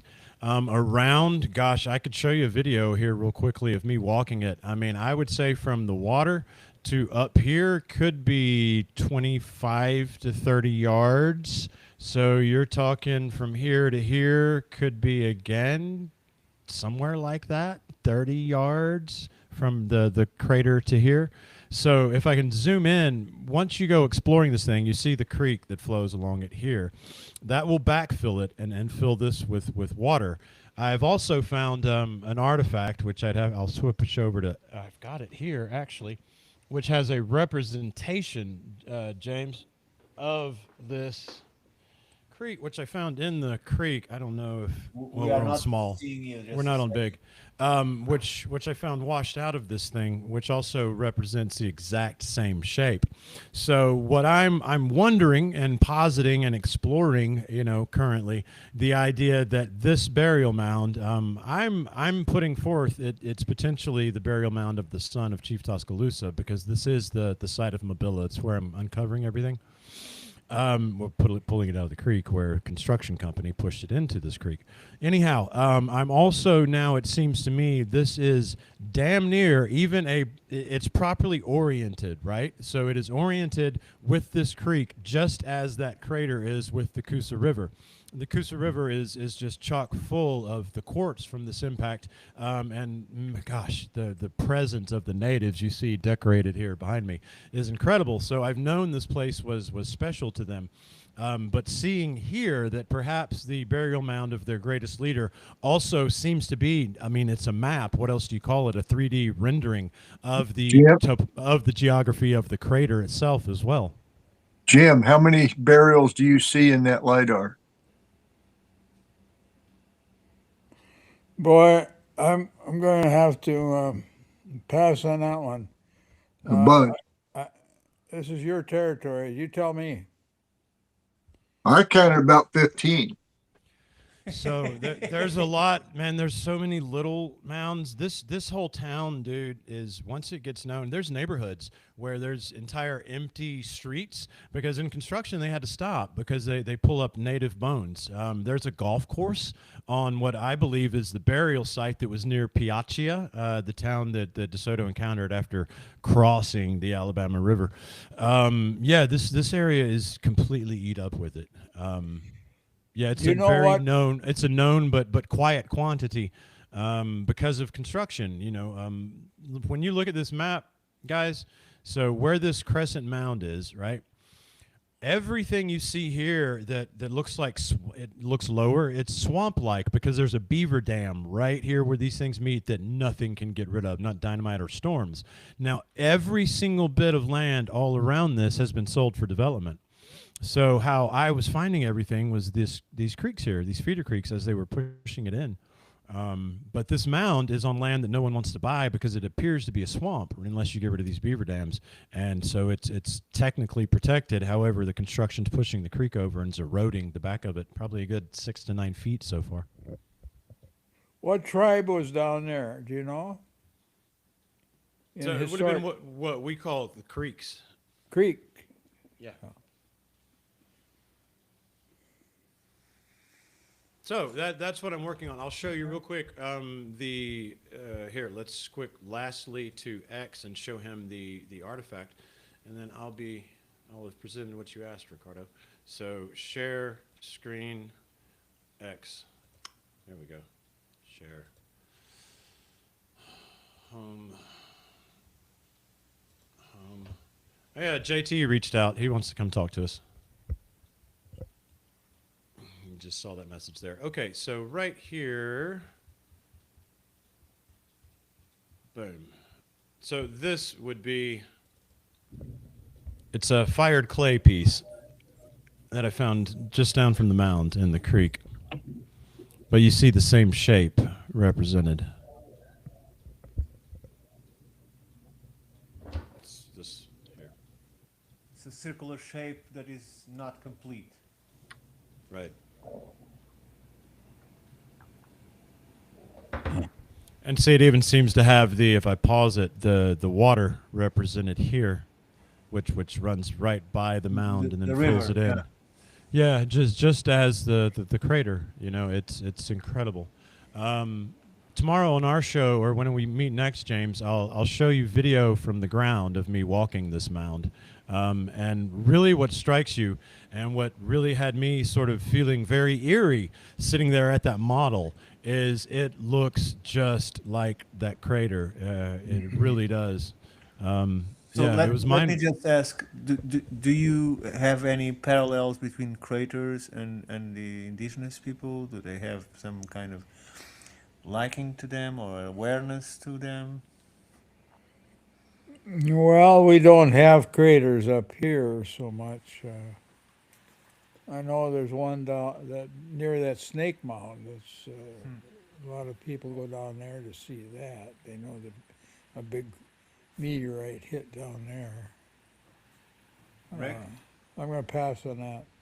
Yeah, this one is it's very unique, and what does to the landscape, and what I've been trying to sort of showcase over the past few months in the videos, really all around this landscape, is it produces an abundance of quartz, an abundance of mica, right? Just an abundance of this material that is everywhere, and quite an interesting landscape with ripples and giant quartz rocks.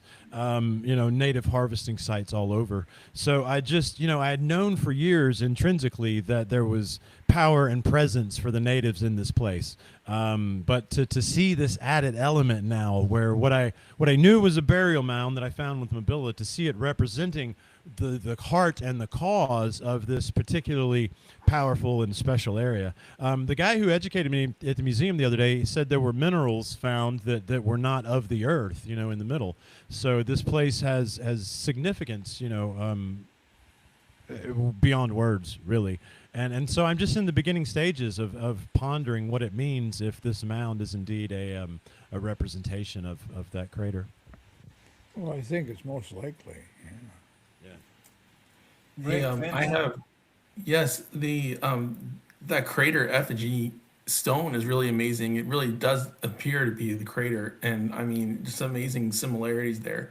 And I mean, but to I guess weigh in on the question if meteorites were a part of native culture or, well, I know the Osage described the Upper World clan as one of their main structures. They had the Upper World clans, and the Earth clans, and they were defined by those groups. And even the Earth mounds were symbolic of the Earth lower world clan, but they tried uniting the upper world by looking at those angles of solstice and the lunar angles as the light shined in through the openings at the top of the mound. And the light beams were used to track the solstice and equinoxes in the calendars, as well as the stars in the sky, looking up through the holes in the top of the mound when they could look at the sky through the like an Earth Lodge situation, where they were in the Earth Lodge. They also would put their effigies in these 7-layer stacks of boxes in the Earth Lodges that would then be positioned where the light beams would shine down on them. And they made their effigies out of steatite, in some cases that was heated, to change to enstatite.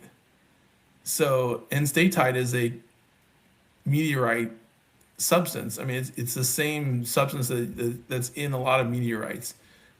So I think, well, also there were meteorites found in the Ohio mounds that were apparently highly revered, They sometimes use meteorites in mixed metal effigies, and so I think it's important to note the Upper World clan and the Earth clan were united by making these Earth lodges and joining it with their clan structure. Well, I Yeah, don't know if I don't know that I'm going as far, for sure, as to say that they had an understanding of it being an asteroid, right, or to understanding the effect of the thing, what made the thing, right. It could be possible, but I certainly at this point wouldn't ascribe them that because of this. One thing to keep in mind, right, we're not quite to the Appalachian foothills. Montgomery is on a plain. It's essentially a swamp, right. So when you're coming up to Wetumpka, this thing is out of nowhere, right?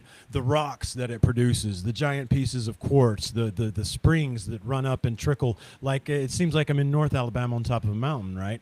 But I'm not. I'm in this very unique landscape with unique minerals and rocks produced by this impact, right?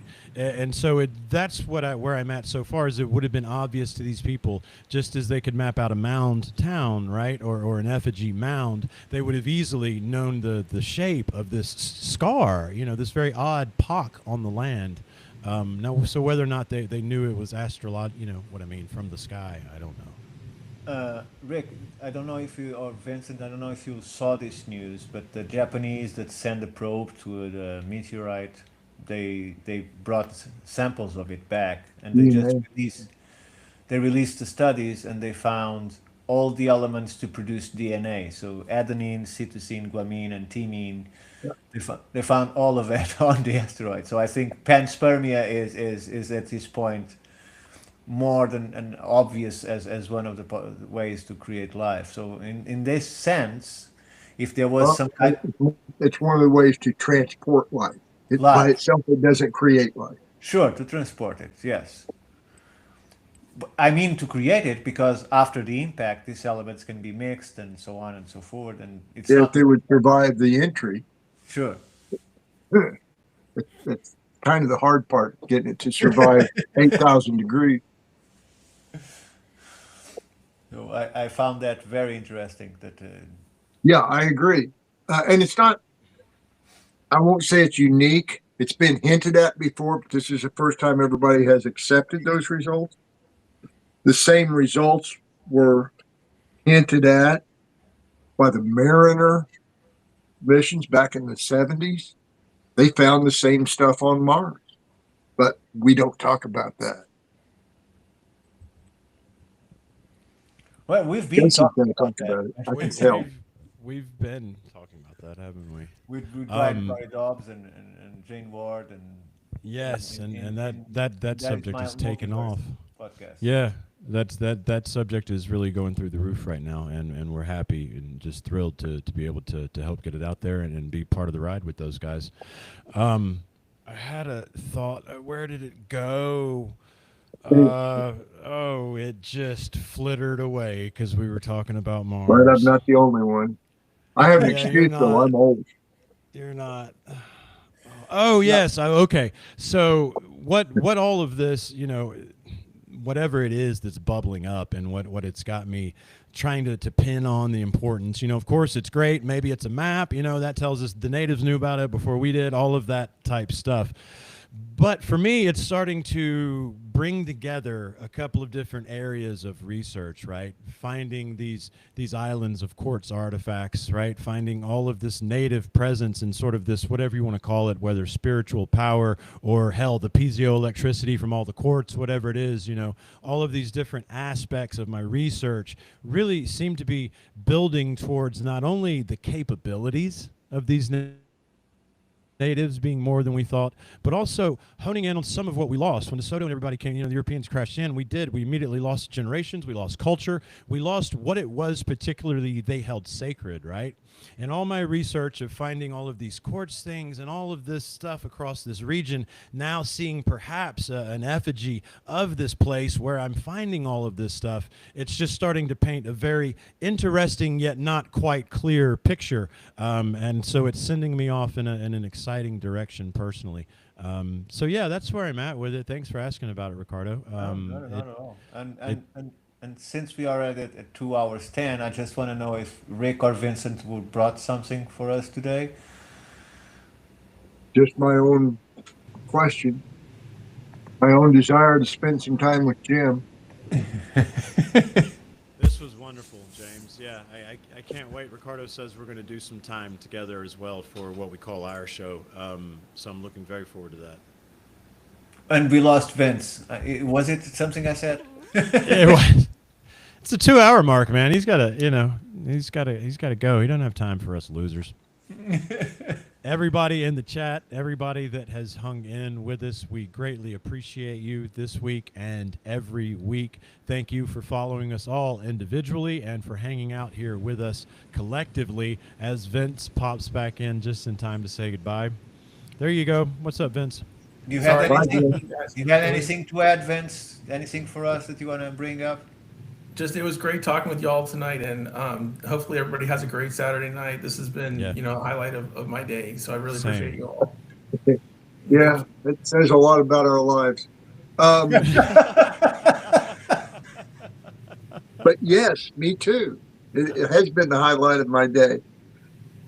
Lost America on Patreon. Thank This you is all. socializing for me. I spend the rest of my day with the dogs. It's all the socializing I get done. This is my social hour, man. Yesterday, by this time, I was with Jim, Richie Brown, who is an elder for the Ho Chunk, in the dark, in the woods, by the Effigy Mountain, Frank Hill, by a fire, listening to coyotes in the distance, and the indigenous people telling their tales in that characteristic tone and voice and quietness. So, Yeah. I And in 3 weeks, the mosquitoes would join you there by the fire. there was 3 or 2, but not many, luckily. Let's not even call those in by speaking about them. You don't have to. They have James, this has been an honor and a privilege. The knowledge just weeps out of you. I can see that you sit there just soaked in it, and I very much hope that over the next day or so we get together on our show so we can talk more about the capabilities the natives had, the things they held sacred that we've lost, and have some fun. Ricardo, I'm leaving on Wednesday to take the girls down to the coast, so let's just make sure we get it in between tomorrow and Tuesday. Okay. All right, everyone, thank you so much for Pleasure. hanging out with us. Thank you. We love you guys, and we'll see you soon. That's all, folks. A very fun farewell.